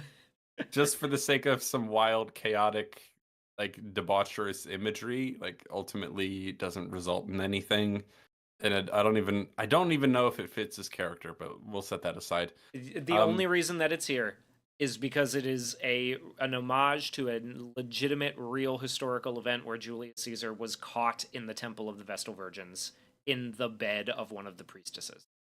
That's the only reason that it's here. I don't even mean this scandal in the scene. I specifically mean the Adam Driver just like going nuts. Going nuts and getting high. Really stoned and having all the crazy, wacky whoa imagery. Like it just that's the kind of stuff that feels very indulgent, I would say. Yeah. So what is the resolution of this scandal? Because now his reputation's in the toilet. Because not only was he sleeping with someone who was underage, it was the woman that everyone was like, "Oh no, that's our virgin princess," and so Julia, she's like, this can't be true. This has to be a meme. I'm gonna get to the bottom of this, and she does. She goes and finds the birth certificate of this girl who was not born in New Rome, but was actually born in Indonesia. Gasp! And it turns out actually she's not 16, she's 23. So he didn't screw a child. But also the video is fake, so it doesn't even matter because it didn't really happen. yeah. So there's like 3 levels of like undoing this scandal. One is that the video is fake. I mean, and it looks fake from the beginning. It looks like obviously deep faked, like whoever she was actually sleeping with isn't Adam Driver because his face doesn't like map onto it well. I thought it was pretty obvious from like as soon as they showed it. So I was thinking that's probably where they were going to go. I never really believed it in the story. And so level 1, that wasn't really Adam Driver. So he didn't do it in the screw first the place. Vestal Virgin. He didn't do it in the first place. Level 2, also she's not even 16. And it's like, well, if he didn't do it, then why does it matter? Why does it matter? If it's deep faked, why does it matter that he's not a pedophile? But the only evidence that she brings to her father to clear his name is the birth certificate to say, hey, by the way, she was 23. This is not like, it's not a big deal. It's not even creepy. Not even creepy. It's like, well, he didn't do it. He didn't do it. So and then the third level is that actually she's not even from New Rome. She's a dirty foreigner from Indonesia. It's like, what does that have to do with anything? I don't understand any of this. It's so messy, dude. Well, it's so unnecessary. Yeah. Just have one. Either it's deep faked or she's not, like, it's the wrong birth certificate. Like, why do we need both? Why are we taking up all, like, and this scandal is what causes him to lose his ability to be able to control time for all of 5 minutes. Yes, this scandal and the damage it does to his reputation, at least briefly, yes, is it causes him to lose his mojo. He's hungover and he tries to stop time and he can't do it. He says, "Time, stop," and then nothing happens, which is pretty funny. It is.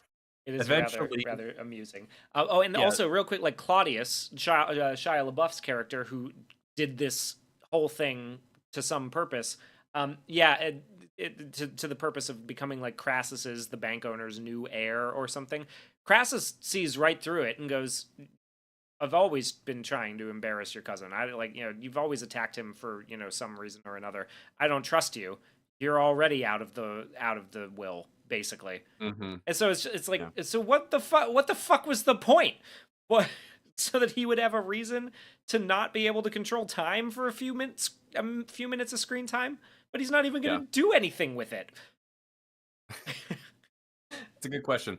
Quantum Ranger Power asks if there's any cool future stuff, or is it all just generic natural curves and see-through screens? Well, there's no see-through screens. There's a okay. What is different about this world? Um, there's a couple things. One is that it has a retro future aesthetic. So like there's a lot more Art Deco than there is in current New York City, even aside from like the Chrysler Building and all that sort of stuff. There's some weird retro future technology. Like cameras have big light bulbs in them. So there's an aesthetic change from current New York to this New York. The city seems to be taller and more sprawling, it feels more like a bit more like Gotham in the Batman world. Maybe not as grungy, but it's darker and danker and more like kind of like sickly green. Um, what else is new, Hugh? There's this one future technology that our creative genius protagonist has discovered, a new building material, but until he discovers that, everyone's still just building with concrete and steel. They've also put So a bunch of statues up that fall down a lot. if any of that's even real, unclear. So, and people drive old-fashioned cars, so I guess there's a sort of revival of some like older aesthetics that are not currently popular right now. But no, other than that, there is no cool future stuff. There are no, and not that I want flying cars, but there's none of that. There's no Every now advanced. and then he looks through. He has some like hexagons, some that look sort of like they're made of silicone or plastic, and he looks through them with a spyglass. That's And I kind of guess but futuristic. we don't see we don't see what he's looking at. I guess it's like a telescope. Um, I don't know. So in short, no, there isn't any cool future stuff. If this is something like 500 to 1,000 years in the future, whatever year it is, I can't remember.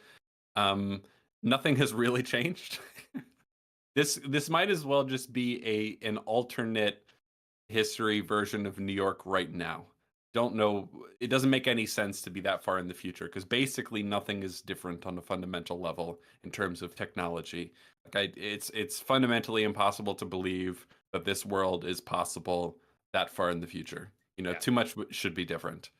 So I think yeah, it was a mistake to set it that far in the future. I think it would have been like no one would have batted an eye if it was just current year in whatever world this is in. You know what I mean? yeah. And to Matt Gilbert, who asks, "Was this written by Trump?"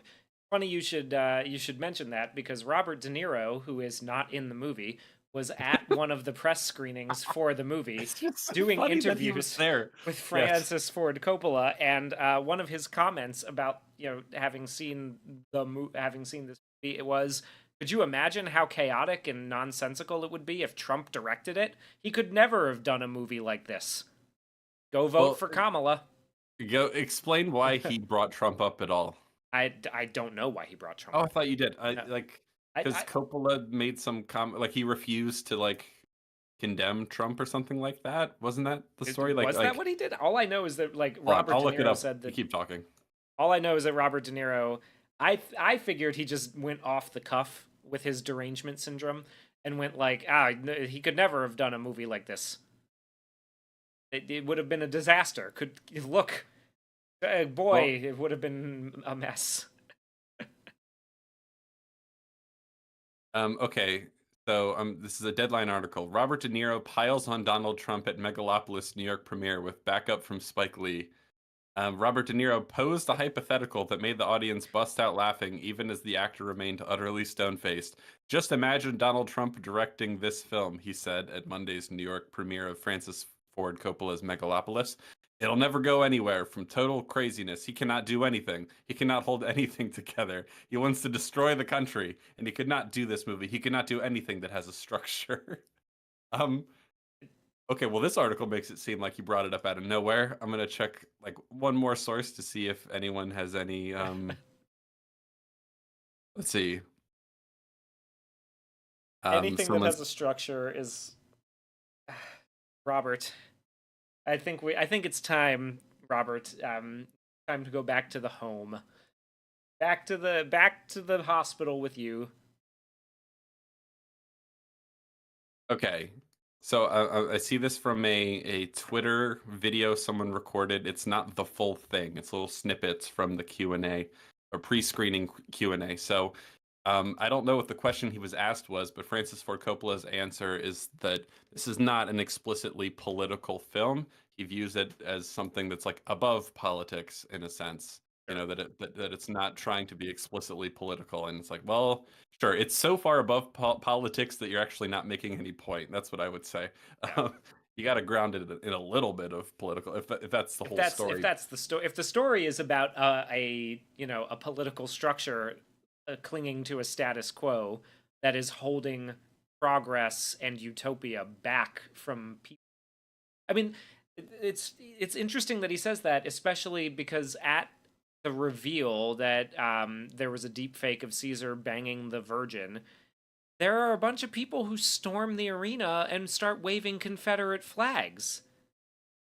Yeah, I wouldn't say that the film is not political. I suppose you could say that the film is not as hyper political as to be advocating for any particular candidate or policy in the actual current world we live in now. It's more of like a broad societal gesturing at politics, you know? Yeah.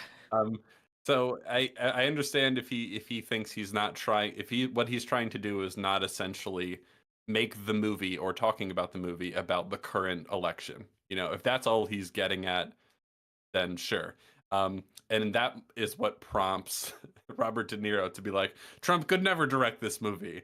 And it's so funny that, yeah, as many people have mentioned, his TDS is terminal. Robert De Niro probably has the textbook definition of Trump derangement syndrome more than any other person. And also the idea that like his main criticism of Trump is he could never do anything with a structure. Like, do you think this movie has a structure? Like a coherent this movie is an unwieldy mess. Like that's even the people who like it admit it's a mess.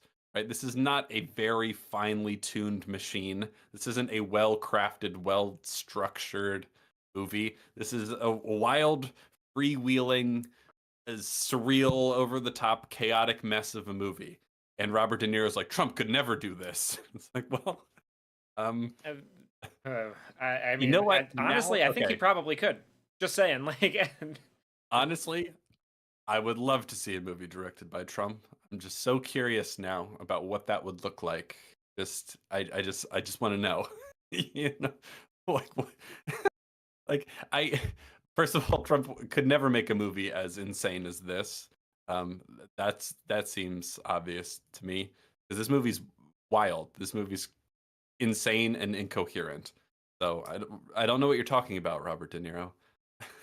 no, I'm not really sure what part of this he saw and went, now that has structure. that that is a well structured narrative and like well managed production. I think Trump Yeah, would have a real difficult time with this one. Um, yeah, because and like I mentioned, as this riot begins to outbreak because the virgin that they all were happy that she was a virgin is revealed to not be that anymore. A bunch of random people, you assume the ones who are off screen consistently booing the mayor, storm the chariot, storm the arena. Basically, they storm the floor at Madison Square Garden. They're hmm, still booing the mayor, who then yeah, gets on the microphone. He gets on the microphone to rail against Caesar, and yeah. everybody's still booing him. But the He crowd, eventually kind of wins them over. except that at the end of the scene, all of the crowd that stormed the arena is hanging off of the half moons that the girls were on performing their ukulele song, and they're Yeah, holding up signs that say Mayor Cicero sucks. yeah. Well, he's won over some people. He's won over part of the crowd. He's managed to sort of plant the seed that really who we should be mad at here is Caesar to some people. Yeah. Like that sticks at first, but then there's the people who are just storming the storming the arena for the sake of causing chaos. So like he's still not beloved. Sorry, my dog's going crazy. He's still not beloved by the general public. There's a lot of political unrest, and it's weird to say that this movie isn't political because there are a lot of vague allusions to very specific modern political imagery, like the sort of weird populist movement that Shia LaBeouf's character starts later. You know what I mean? Like he has a vague Trumpian sort of thing to it. It's not so specific as to be like there's no other way to interpret it, but there's some of that there. You know what I mean? Yeah, I guess I didn't stay much further after this whole after this whole debacle in Madison Square Garden. This We're reaching the extent of my knowledge on this movie.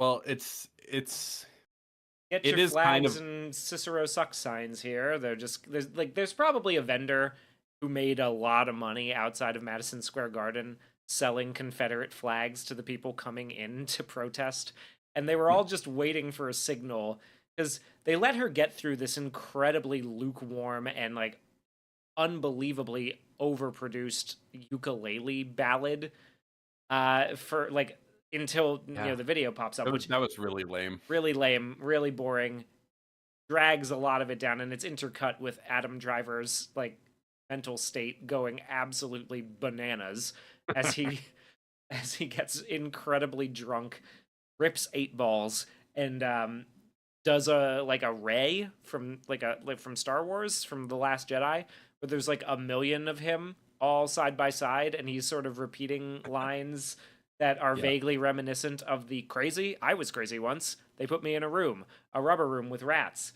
and rats make me Oh, crazy. Crazy? oh. I was crazy once. Like it just kind of goes in Well, circles. the best line in the whole movie, it happens in this sequence where he's not quite on screen yet, where like, but we see him kind of like, we get the feeling that he's stumbling through the sort of backstage, the bowels of this Coliseum where all sorts of weird carnival circus-esque things are happening. There's like the giant spinning wheel of color and all sorts of weird chaotic stuff. He's ripping 8 balls, he's drinking, he's doing whatever. And in a narration, because there's some narration that plays over this. One of the things he says, one of the things he says, I wish I could get it exactly right. I'll get the gist. Is like you know what I love? I love those things where they put a little hot dog in a pastry. What are those called? Oh right, they're called pigs in a blanket. The Nobel Prize should have gone to whoever invented that. Those things are great. Like he's just like ranting about how much he loves pigs in a blanket. Oh yeah. His character has won the Nobel Peace Prize, and he's like drugged, rambling about how they should have given it to that guy who made what are they called? The little hot little dogs and sausages, pastries. little hot dogs and pastries. I forget what they're called. Oh right, pigs in a blanket. That's what they're called. Like that's a really funny scene. I have no idea if that was scripted or whether Adam Driver's just having fun. I'm not sure who to give credit for some of these things that are definitely intentionally funny and managed to be pretty funny, especially in context. Um, that's a fun moment. I like that. Sam Wallace, all right, thank you for the super chat. Says if you want based social commentary, watch Wild Robot. If you want a mind altering surreal nightmare, watch The Substance. One renewed my faith in family, other physically exercised me of my vices. Well, I'm glad you had such powerful experiences at the movies recently. Yeah, every headline I saw about how Megalopolis is flopping so far also mentioned that Wild Robot is #1 at the box office. So it looks like DreamWorks is doing pretty well for themselves. I'll check it out at some point. The trailer didn't. The trailer Lupita Nyong'o one. Yes, the trailer didn't make me super hyped about it, but everyone seems to like it, so I'll definitely check it out. I didn't like The Substance, but I'm glad it exercised you of your vices. I suppose that's a good result. Something of a hot dog myself. Yeah, okay, so continuing with the Adam Driver, so the Caesar, Julia, and oh god, what's the name of the mayor? What's Giancarlo Esposito's name? Cicero. Continuing with that plot line, she discovers afterwards that there's those 3 things that exonerate him, even though one would suffice. And so she goes to her dad and she's like, he didn't do this. I need to tell everyone. And of course, Giancarlo Esposito doesn't really want that at first because that's his political enemy. And then he goes, fine. And so he announces that actually he didn't do it. So Giancarlo Esposito is not a total bad guy. He's kind of, he will sort of have a redemption by the end. He'll come around on Adam Driver and his daughter's vision of the future. So that's the end of Yay. that plot line. Eventually, he just kind of comes around, and it doesn't really take a whole lot. He just needs to be worn down over time, essentially. Um, I didn't find it especially satisfying, but that's the main storyline for there. Like eventually Adam Driver does manage to get his Megalopolis. So he loses his mojo, and then he has the sort of like romantic in air quotes scene where Julia revivifies his ability to stop time by going like, "Well, why don't you do it for me?" Yeah, And so he you told says, me that all artists stop time. "Oh God, That's the speech where we that's get the the vague really idea pretentious of bit." like, Yeah. this is what Francis Ford Coppola thinks he's doing. Is he thinks he's stopping time and being profound. Yeah, he goes on this pseudo profound rant about how all artists stop time if you really think about it, man. And it's like, okay, but he has the literal ability to stop time. Are we going to do anything with that? The answer is no. So she's like, "Do it for me. I'll be your muse." And he's like, "Okay, stop time for Julia," or whatever he says, and then it works. And then he's so happy that they kiss. Aw, isn't that cute? Yay.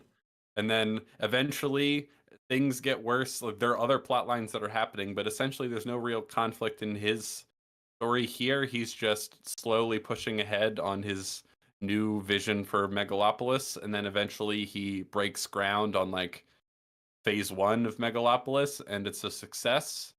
The end. That's the end of that storyline.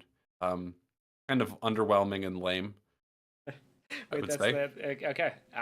Well, That's there the we go. gist of it. There's not a lot of So he doesn't even major. build the Megalopolis by the end of the Well, movie? well, he does in that one region, Oh, right?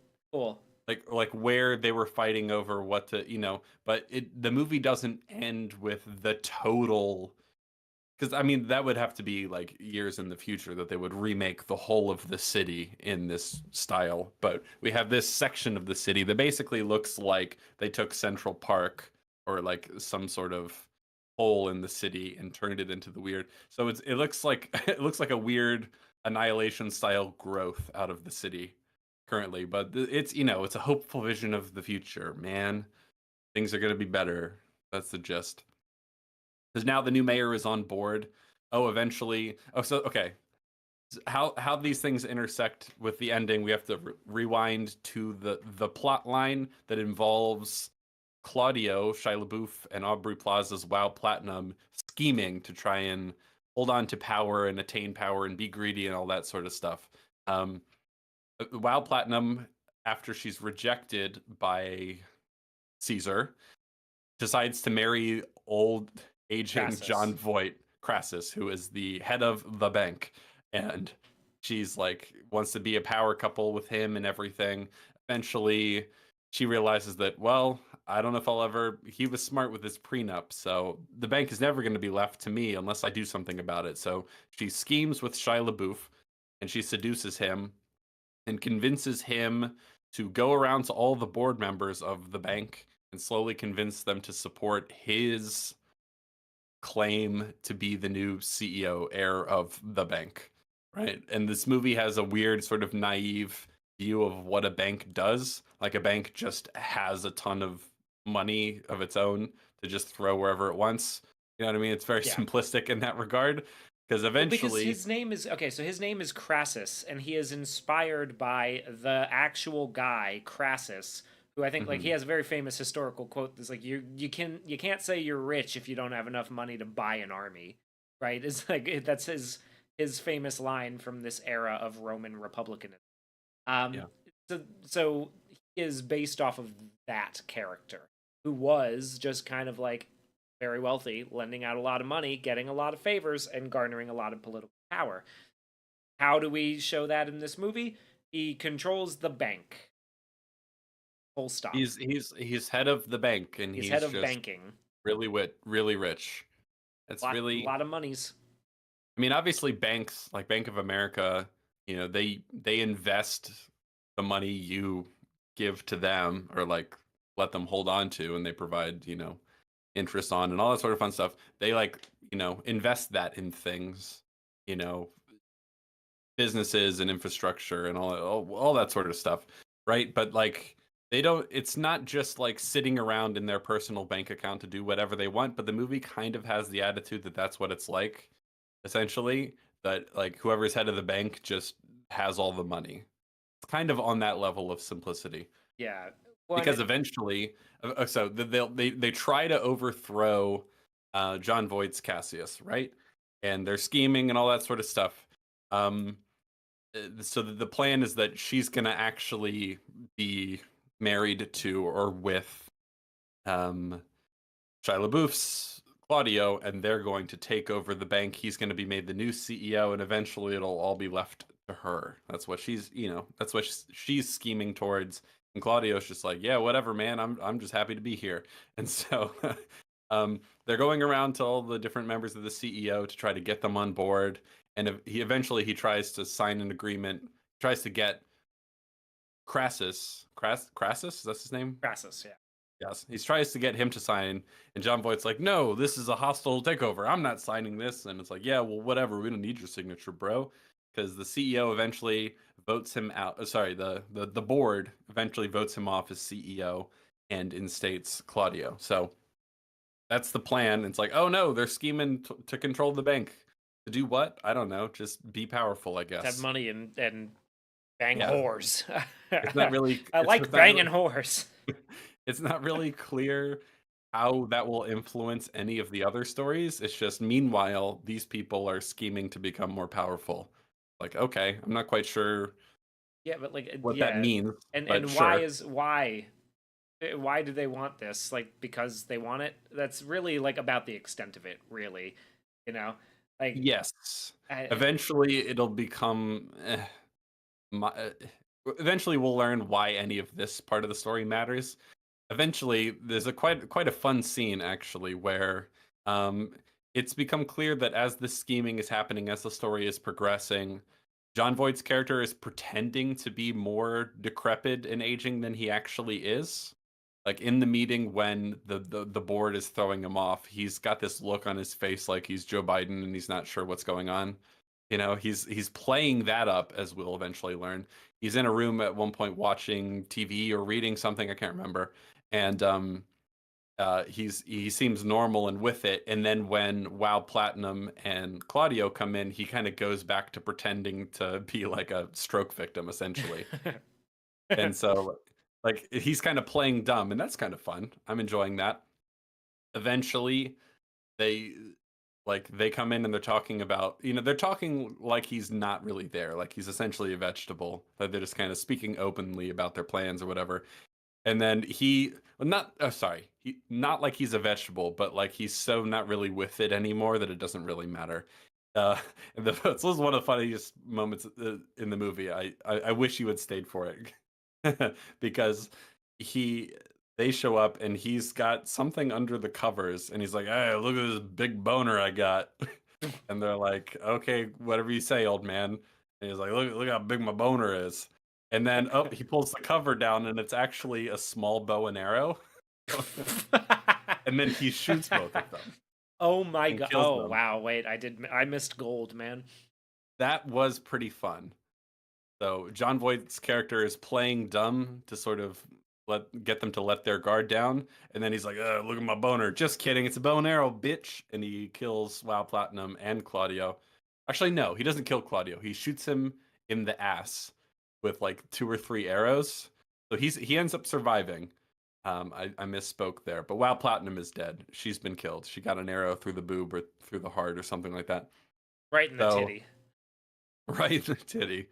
And so I really wish she would have said, like, I wish you had told me that that's what she had said as she died. It's like, oh, right in the titty. Oh, and then no, unfortunately not. But really, he should have played this up. That's. I like the sort of like, "Hey, look at my boner." Just kidding. Bam. Like, that's fun.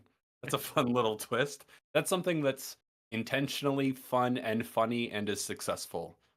So the movie isn't like entirely bereft of that sort of thing, but I wish there was more of it, I suppose you could say. So in the end, they're their plan to usurp him fails, I guess. We never really get to see the resolution of how he's reinstated as CEO. I guess the implication is he just is, if I'm remembering correctly. Um, so yeah, Sam Wallace says a miniature Saturnalia costume bow at that. He's wearing a little Robin Hood hat and everything. Oh, Yeah, that's he's right. Yeah, because he's building a Robin Hood costume or something or other at one point. some gala or whatever. Yeah, and so he's basically new head of the bank again, and he agrees to throw all his money and support behind Caesar. Yay! That's the end of that plot line. Um, Wow. basically. And then what else is left? Oh, I guess the other story. It's not really a storyline. It's just actors goofing off and having fun.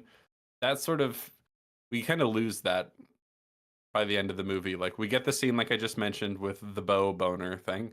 We get the scene where she's seducing Claudio. Before that, that's kind of fun and funny, and they get to do ridiculous things. But by the end of the movie, we're getting pretty self-serious in a way that I find pretty like cloying and obnoxious. So it's just a matter of like when people are When going to to leave. like come around to the right idea of the future. Oh, I just saw it in the trailer, so I'm reminded of there's another subplot that goes absolutely nowhere, and that subplot is that there is a CCP satellite that is slowly crashing down to Earth.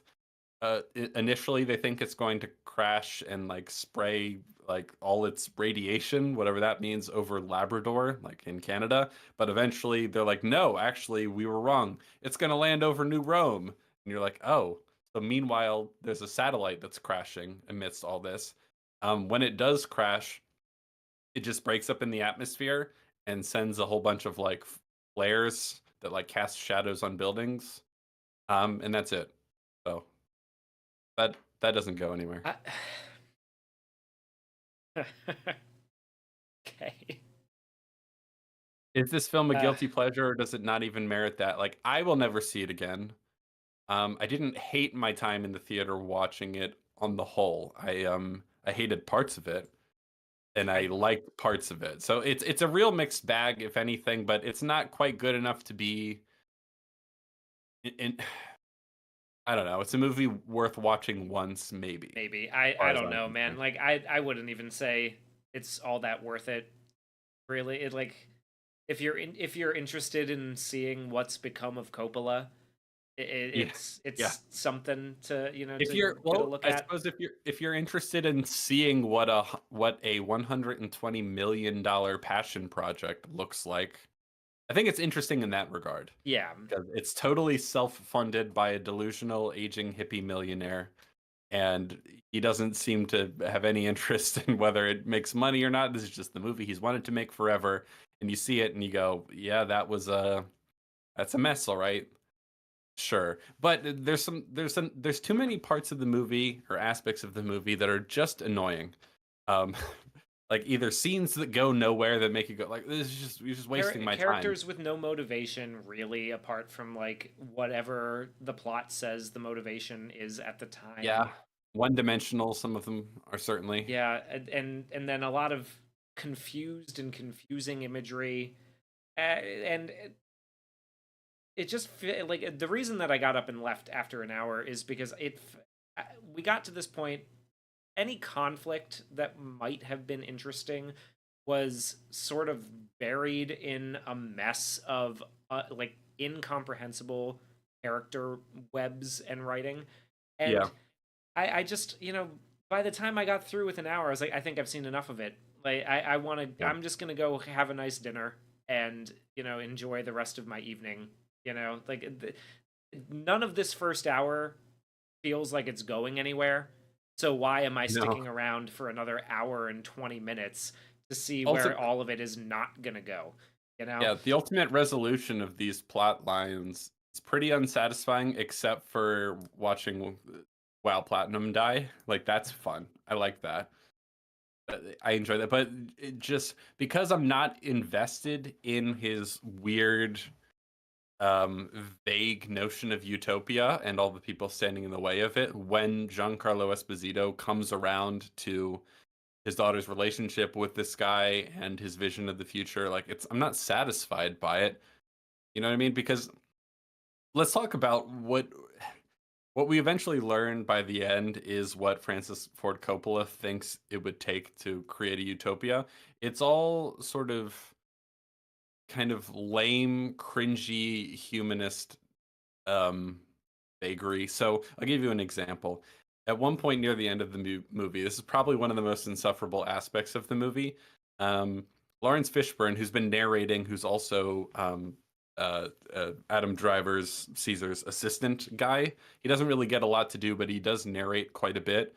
And even though I really like Lawrence Fishburne, I really like the sound of Lawrence Fishburne's voice. I was begging him to shut up by the end of the movie because everything he says is either kind of pretentious or unnecessary or what I'm about to describe. So by the end of the movie, um now that he's sort of won the day, he's given us Caesar has given a speech in front of a crowd of people about the utopia and how great it's going to be. It's not a very rousing speech.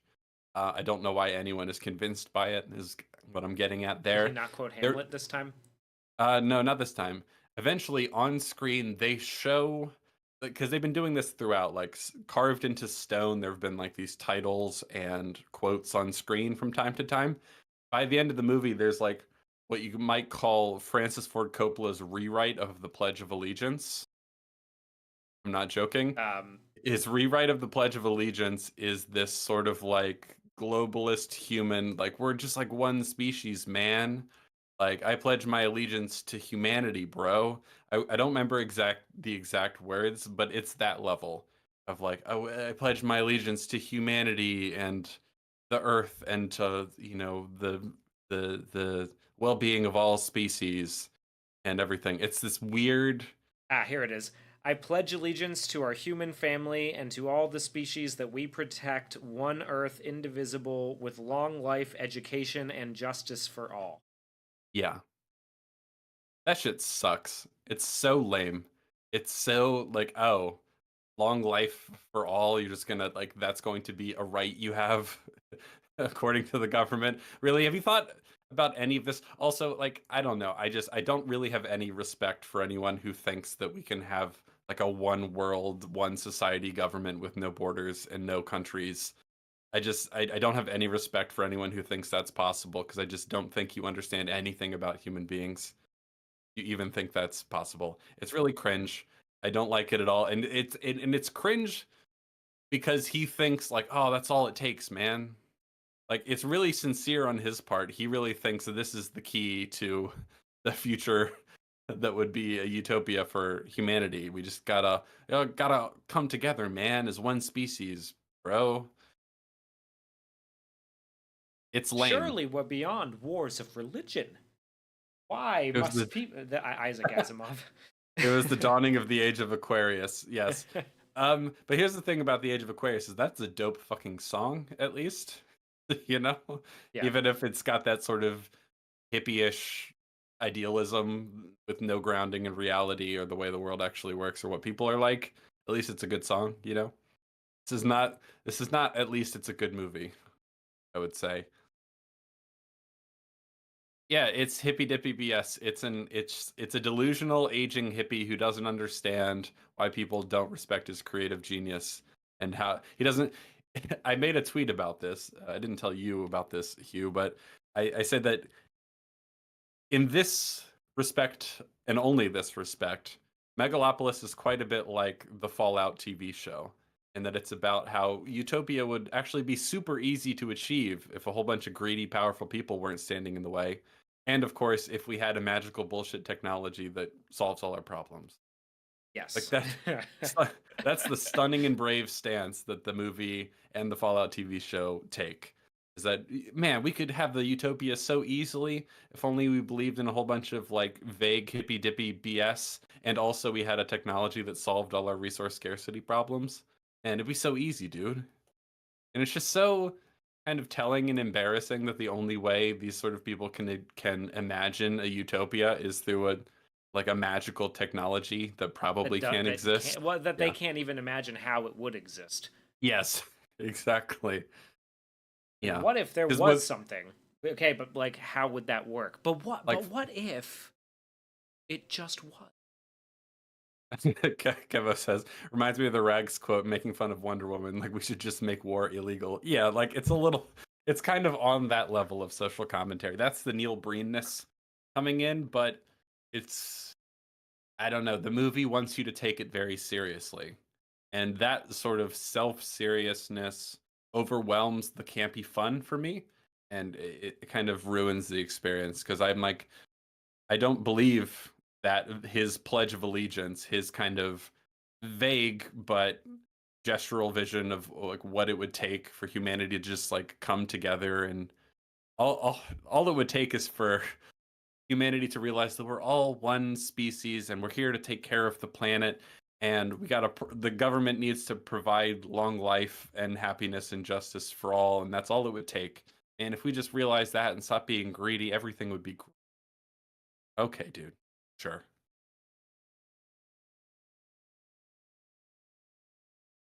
Apparently, there was a Haitian subplot originally.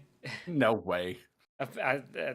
Topaz dude is saying that during the rant when him and De Niro went on, they also talked about how there was a Haitian subplot in the film. The timing of that would be incredible, considering the Haitian. What would you even say? Haitians coming into the forefront of the American consciousness recently. Cannibalism scandal, allegedly. Yeah, it's just so lame. It's just so lame. We're not getting any real depth to a vision of how things could be better in the future. And I want to look it up because I'm pretty sure the tagline of the movie was something. Hold on. It was Love Never Dies. No, yeah, Bram Stoker's Dracula. Megalopolis of oh yeah, the Megalopolis of tagline. Good word usage there. If you can't see a better future, build one. It's like, okay, what if you're incapable of imagining what a better future could even look like, Francis? That seems to be the case with this movie. You can't imagine any of the specifics. It's not quite as bad as Falcon and Winter Soldier. Like, you just need to do better, but it's close.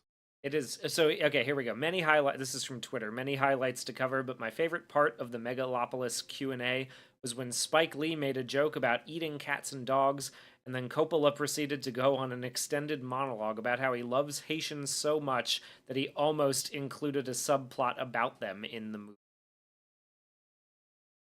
That's weird. That's really weird.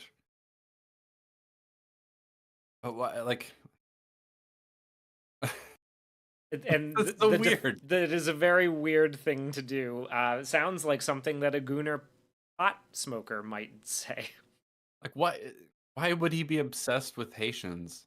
Like, I understand being like totally neutral about Haiti, but like, oh man, I just love Haitians so much. I was gonna include them in this movie that has nothing to do with any other country other than the US. I was just gonna throw the Haitians in there. What? Why? He just loves Haitian culture, I guess. All right, sure. Are they making a lot of movies in Haiti? I guess so. Or they're making They might be some at filming least. something. But so here's one of the defenses. Yes, the Megalopolis Q&A garnered some odd answers from our panelists in quotes, but in all fairness, the questions were not good. How did you meet each other? Are you hopeful about the future? Why not ask some questions about the actual movie? Isn't that what this is for? I would argue that Are You Hopeful About the Future is a question about this movie. Yeah, it's more relevant to this than most movies, I would say. Kevo says Hitler makes a cameo. A footage of Hitler makes a cameo at one point. Based. I'm trying to even remember the context. It was like something. I can't even remember what the context was, but they like randomly threw in like stock footage or footage from Nazi Germany, and then there was like some 9/11 Ground Zero stuff too. It was weird. I don't remember. It wasn't quite on the level of like the ending of Black Klansman, but there was just a little taste of that, you know? Like a little sip of like, what are we doing trying to connect it to real historical footage here? Interesting. Well, this might be a connection, possibly unintentionally. Apparently, Hitler had at one time planned to replace Berlin with a megacity called Germania. He was gonna create his own megalopolis. But the guy creating Megalopolis in the movie is the good guy. Yeah, the good guy named Caesar too, which again, it's like, since we are very heavy-handedly going into the parallels to the end of the Roman Republic, also committed a genocide. A lot of the wealth that he brought into the end of the Roman Republic came from slaves and Conquest and slavery and all conquest. that sort of stuff, yeah. Yeah, so you've kind of turned I the mean, if we're gonna future cancel Thomas emperor. Jefferson, I feel like Caesar's gotta Caesar, be yeah, Caesar's higher got to on be the up there list. too. Well, just saying, like, you've turned this guy who, like, historically speaking, great man theory, whatever. But like, a lot of the shit that he did in a modern context, you look at it now and you go, that's a little problematic, you could He was- say, right? Like, so you've turned that guy into your hero. I mean, some Topaz, dude, similarities. I'm glad you mentioned this. He says Megalopolis 2, Caesar is turned into a dictator. When I was most engaged in the film is when we found out that Caesar like may or may not have killed his wife, and I was like, oh, maybe he's actually not going to be a good guy and he'll be more like a Caesar figure. I was kind of hoping at the beginning of the movie that we'd get a whole bunch of people all vying for power and their different visions of the future, but it wasn't going to be so one-sided and who we're obviously meant to identify with and root for. Like that it would be more shades of gray, like things going crazy at the decline of an empire. You know what I mean? But then it turns out that Caesar is just the best guy. He's got a drug problem. That's about it. Otherwise he's perfectly good and everyone else needs to come around to his vision of the future. It's obviously and a bit like naively triumphant when he gets what he wants at the end of the movie and he's starting to build the city of the future and everything's turning around. I just think that's really lame, especially when we're doing nothing to really put meat on those bones of like how any of this is actually going to work, how anything is going to be remotely different. You just got to say the right platitudes and build some like loopy looking buildings, and that'll be it, apparently. Yeah. I was kind of hoping that, like, you could do something, I don't know, something Dune-esque, where there's someone who is going to be something of a savior figure, but then it goes wrong. You know what I mean? Yeah. Something where like he's got his vision of the future, but like throughout the movie, there's claims that he's kind of detached from the suffering of the poor people in the city. Like, for example, he wants to spend all this money doing all this stuff. When they're talking about building Megalopolis, there's even a scene where it's mentioned that people are put out of their homes because he bought up their property, I guess in a sort of predatory way, or at least that's what's implied, in order to build this new Megalopolis. So like they're homeless now, or they don't have a place to or they had to move somewhere else they didn't want to. Like there's a scene mentioning that, but then in the end it's just triumphant that he built this new neighborhood and isn't it great and everyone supports it and yay, everything's better now. So like it feels like maybe in an earlier draft he was something of a more complicated figure. Like he had these grand ideas. He's like, the embodiment of great man theory and like I have this bold idea for the future and everyone just needs to get in line. But like there's something wrong with that or there's something kind of harsh and cruel about what happens to people who stand in the Yeah. way.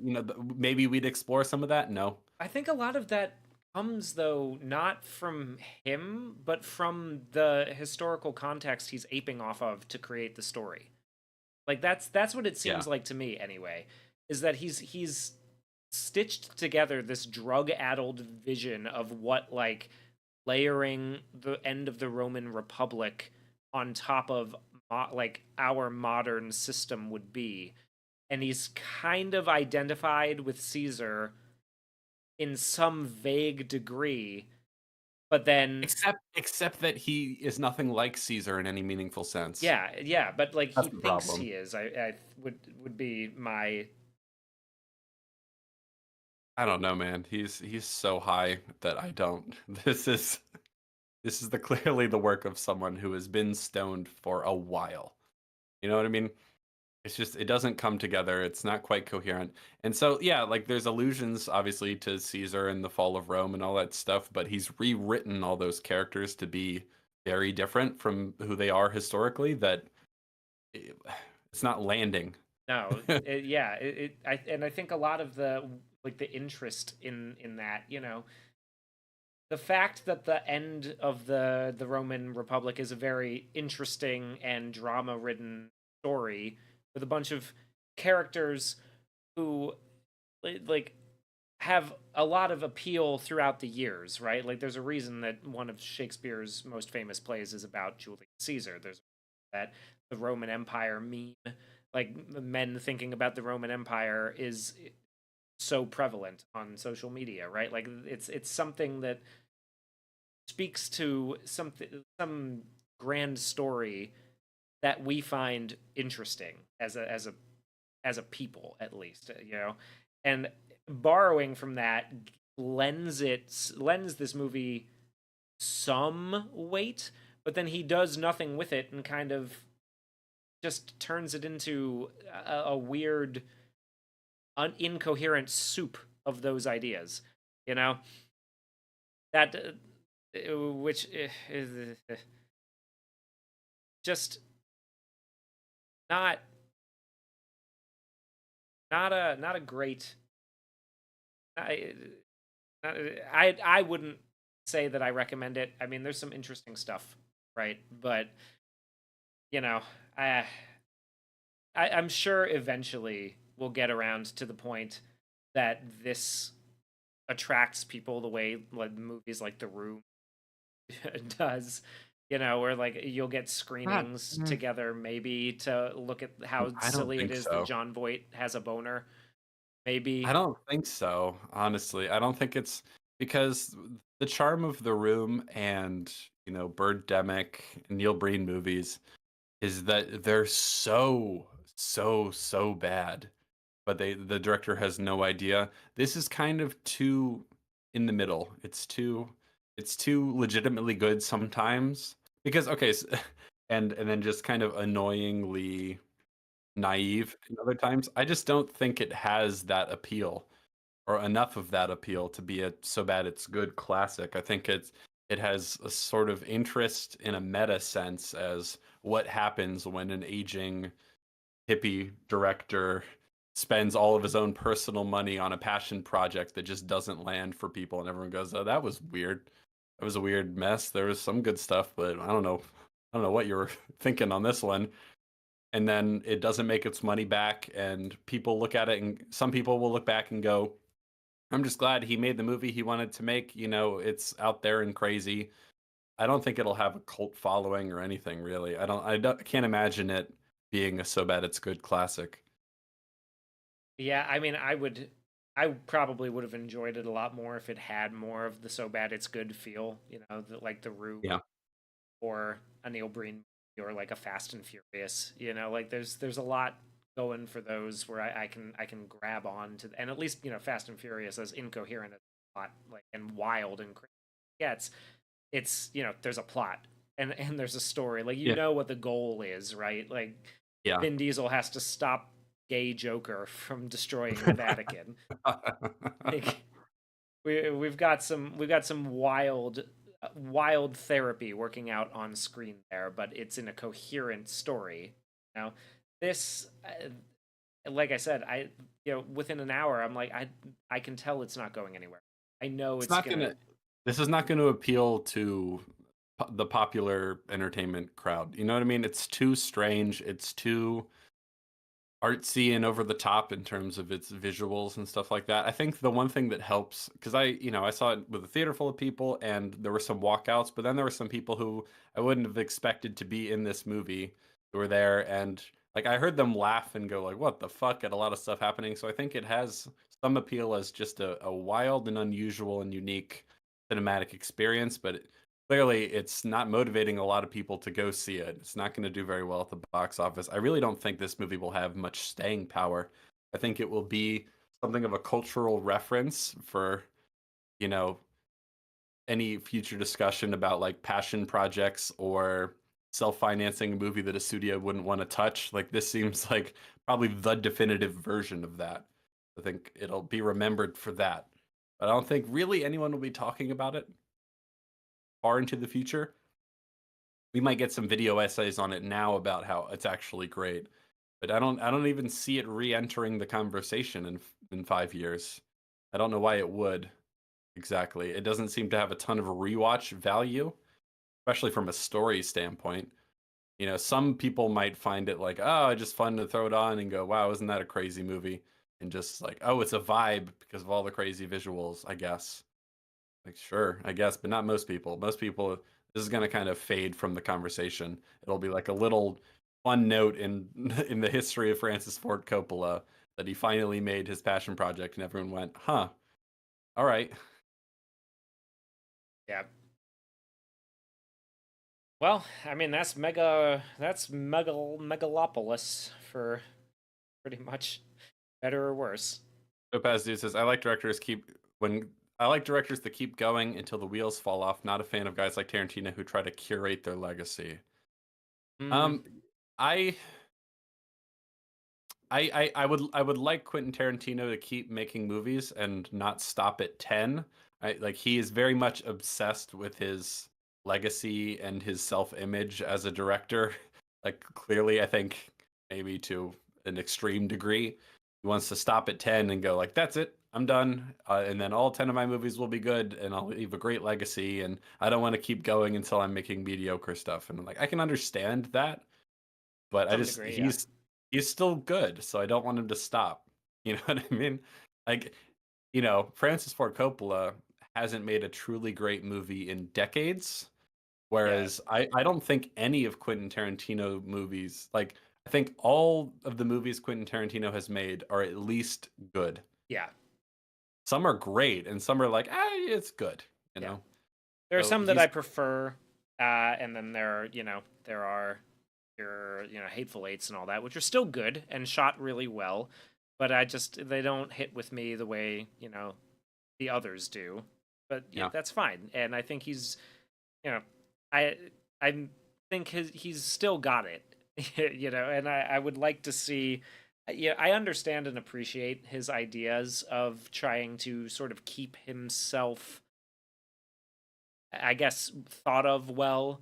He doesn't want to Fall end off. like to end up making a movie like a Megalopolis where everybody's just like, well, Francis, I think this is the proof you're a little over the hill. So I can I don't think he wants understand to that. turn into Ridley Scott. Yeah, he doesn't want. Yeah, he doesn't want to do that. But I think he should keep going. I just think he should keep going because I like what he's. I want to respond briefly. A couple people have mentioned that they expect or they predict a lot of like presumably pretentious film critics will say that people don't have media literacy if they don't like it. A lot of the critics, even the more pretentious ones, like they're not in love with this movie. I don't think we'll actually see a lot of, oh, people failed this movie. I think we'll see a No. lot more people be like, it's a mess, but it's a fun mess, and at least it's original. Like I think I don't see a lot of pretentious video essays talking about, oh, how you guys just didn't understand the genius of this movie. I don't see a lot of that coming down the pipe for this. Because like a lot of critics have already seen it. Someone mentioned Patrick Willems. Like he did a review of Megalopolis because he went to one of the film festivals to go see it, and I'm pretty sure I watched a couple seconds of it because I was curious what he thought, and he was saying like, it's a mess, but he's like one of those people who's like will appreciate it because it's out there and original, even if it's not good. That sort of type of critic. There's many of those out there, but I don't really see a lot of people defending this movie to the hilt. Like, oh, you guys just didn't understand it. It's actually brilliant. I don't know. I don't predict No, that. and like the only guy that I know who was sort of on board for doing that, like even with the original cut that he saw, at his critic screening, he immediately changed his tune when he found out that Coppola was being accused of getting too handsy with the extras Yeah. and the PAs on set. So I think that is working against him as well. The fact that he's just kind of a sex pervert and a creep. Or at least that's his reputation, Yeah, allegedly. allegedly. Yeah. That is working against him as well. So Yeah. I don't think he's going to have that sort of sticking power, that appeal. No, I don't think so. I mean, I'm sure there will be some takes that people are like, "Oh, this movie was actually brilliant and everyone was wrong about it." But I don't think there'd be that many, Yeah, so really. some part is like No, that's I just don't think this having any real staying power in the cultural conversation. now. I think there's some morbid curiosity about it because it sounds like a mess. But I think as soon as people realize that it's not so good that the critics were wrong, or that it's so bad that it's like ironically enjoyable consistently, I think it'll just disappear. Yeah, It'll just float away. People will be like, "Oh, remember that time Francis Coppola made this wacky movie? It sure was wacky." yeah. Anyway, Remember that time that they made up a bunch of fake quotes about? people will probably remember some of that stuff more, I would say. Yeah. Well, I mean, That's the gist. I don't that's really have a whole lot more to say about it. I didn't no, not really really. enjoy it. I saw the whole thing at least, and I didn't hate my time in the theater, but I didn't like it enough. Yeah. I didn't even like it enough to stay through the first time, so I certainly will not be watching it again. And I would not recommend people go and waste their money on it. Really, like it'll. I think somebody mentioned it'll be on streaming by Halloween. I'm sure, Yeah. trying to recoup some of the loss. More like Megalopolis, am I right? Oh, got him. Whoa, got him. I don't know if many like streamers will be clamoring for it. Probably somebody will pay for it though. I mean, someone will pay, but just probably not that much, I would No. think. They're gonna take whatever they can get to get it up there. To get a little bit of money. Yeah. Yep. And Here, if we've learned anything from this, I think it's that when no studio wants to touch your movie at all, you've shopped it around and none of them want it. Like not even like none of them want it. when the only one that will take it is the one that did Borderlands, maybe. No, I mean no. I'm talking about production. Oh, production wise. Yeah, not was gonna distribution. I'm say. talking about production. He shopped this story around to everyone, and no one wanted it. It's probably for a decent reason. Yeah, the reason is Probably. because they didn't understand his genius. Will the Universal Monster arc be continuing? Yes, we definitely intend to cover the Invisible Man because Hugh tells me that one's actually really good. So I'm excited to watch the that. Invisible Man so far, yeah. Not to spoil any coverage that we're gonna have, that's been my favorite one of the bunch so far. Ooh, interesting. So maybe we'll maybe we'll watch that Lee Winnell Invisible Man 2, or maybe we won't. Who knows? We'll definitely talk. We'll talk about something. Well, that one at least. I do have, Jamie. I believe you are acquainted with the project that my girlfriend has put together for us for October, the horror Spooktober. movie. We're gonna watch some project. horror movies. We'll definitely be talking about some of those. So I'm sure the Invisible Man will work in theme as a Halloween month movie. It And then sure there's will. a few others as well that we'll be talking about. there It'll be mostly spookiness for the rest of the and month. I'm about to draw. She has them set up for me a random list of cards with the movies on them right now. Are you gonna do it right this second? I am going to do it right this second. I'm going to need a drum roll from you. Wait, before. Is this what we're doing next week, or It is this what sure we're? is. It is what we're going to do next week. When are we talking about Bambi? Bambi will be the second week of October. Well, that's not very spooky. Should we save the continuation of the Disney stuff for next month? We sure could. We could talk about that. Maybe we will. Maybe we'll. I don't know. We'll figure that out. We'll talk about that. Whatever I am about to draw Okay. is going to be for next week, and that is as far ahead as I have thought.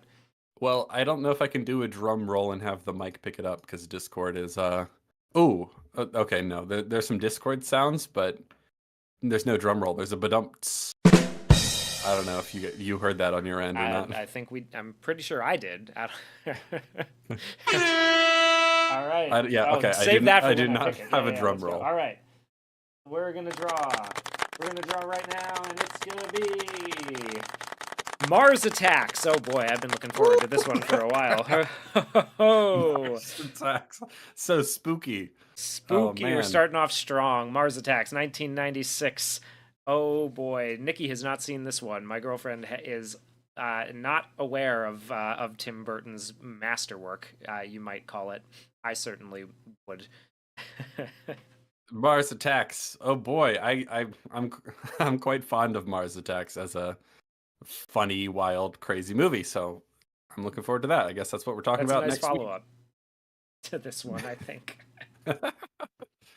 Yes, so you can join us next Sunday for a discussion of Mars Attacks, I guess. There we go. Other news, other things to announce. We have a video in the works for you, not a live stream, but a edited video in the works. I suppose you could say it's something like a hybrid between one of these streams and a fully edited video. It's going to be a chunker. It'll be something like an hour and 45 minutes long. It is in the works. It'll be out when it's out. It is not the next episode of Devs. It is something completely different that you probably won't see coming, but I think that'll be enough for you to chew on until the next Devs video. I think it's going to be pretty good. It's going to be a little spicy. We're going to do some reacting to something, and it's going to be a fun time. I'm not going to say any more than that, but that'll come out when it's out. It's pretty close. There's not a whole lot left to do, so you can look forward to that. And that's all the news I really have for you fine people now. Sorry, I rediscovered sound effects and I can't be stopped. Thank you for joining us for a little chat about Megalopolis. Didn't talk about it as much as some other movies, but I just don't know if there's really a whole lot to say about it. Yeah. It's thanks for joining us. Thanks for contributing in the chat and all that sort of fun stuff. I hope you have a good rest of your week. And unless you have anything else to say, Megalop those polises, guys. Wow. Keep living. Why would you say something so controversial and yet so brave? Hey, you know what? Keep living your life. Keep living your lives a quarter mile at a time, and you'll keep showing up on screen. I'm gonna ask if it's YouTube drama. There's a little aspect of it. There's an element of drama in there, but it's not like an expose of Mr. Beast or anything like that. It's a reaction to a video. It's a reaction to a video. We're finally taking down pretentious movie critics on the internet. Finally, after all these years. Thanks for hanging out, Thanks guys. for hanging out, everybody. A little short stream for you. Hope you enjoyed it. We'll see you next time for Mars Attacks. Bye-bye. Bye-bye now.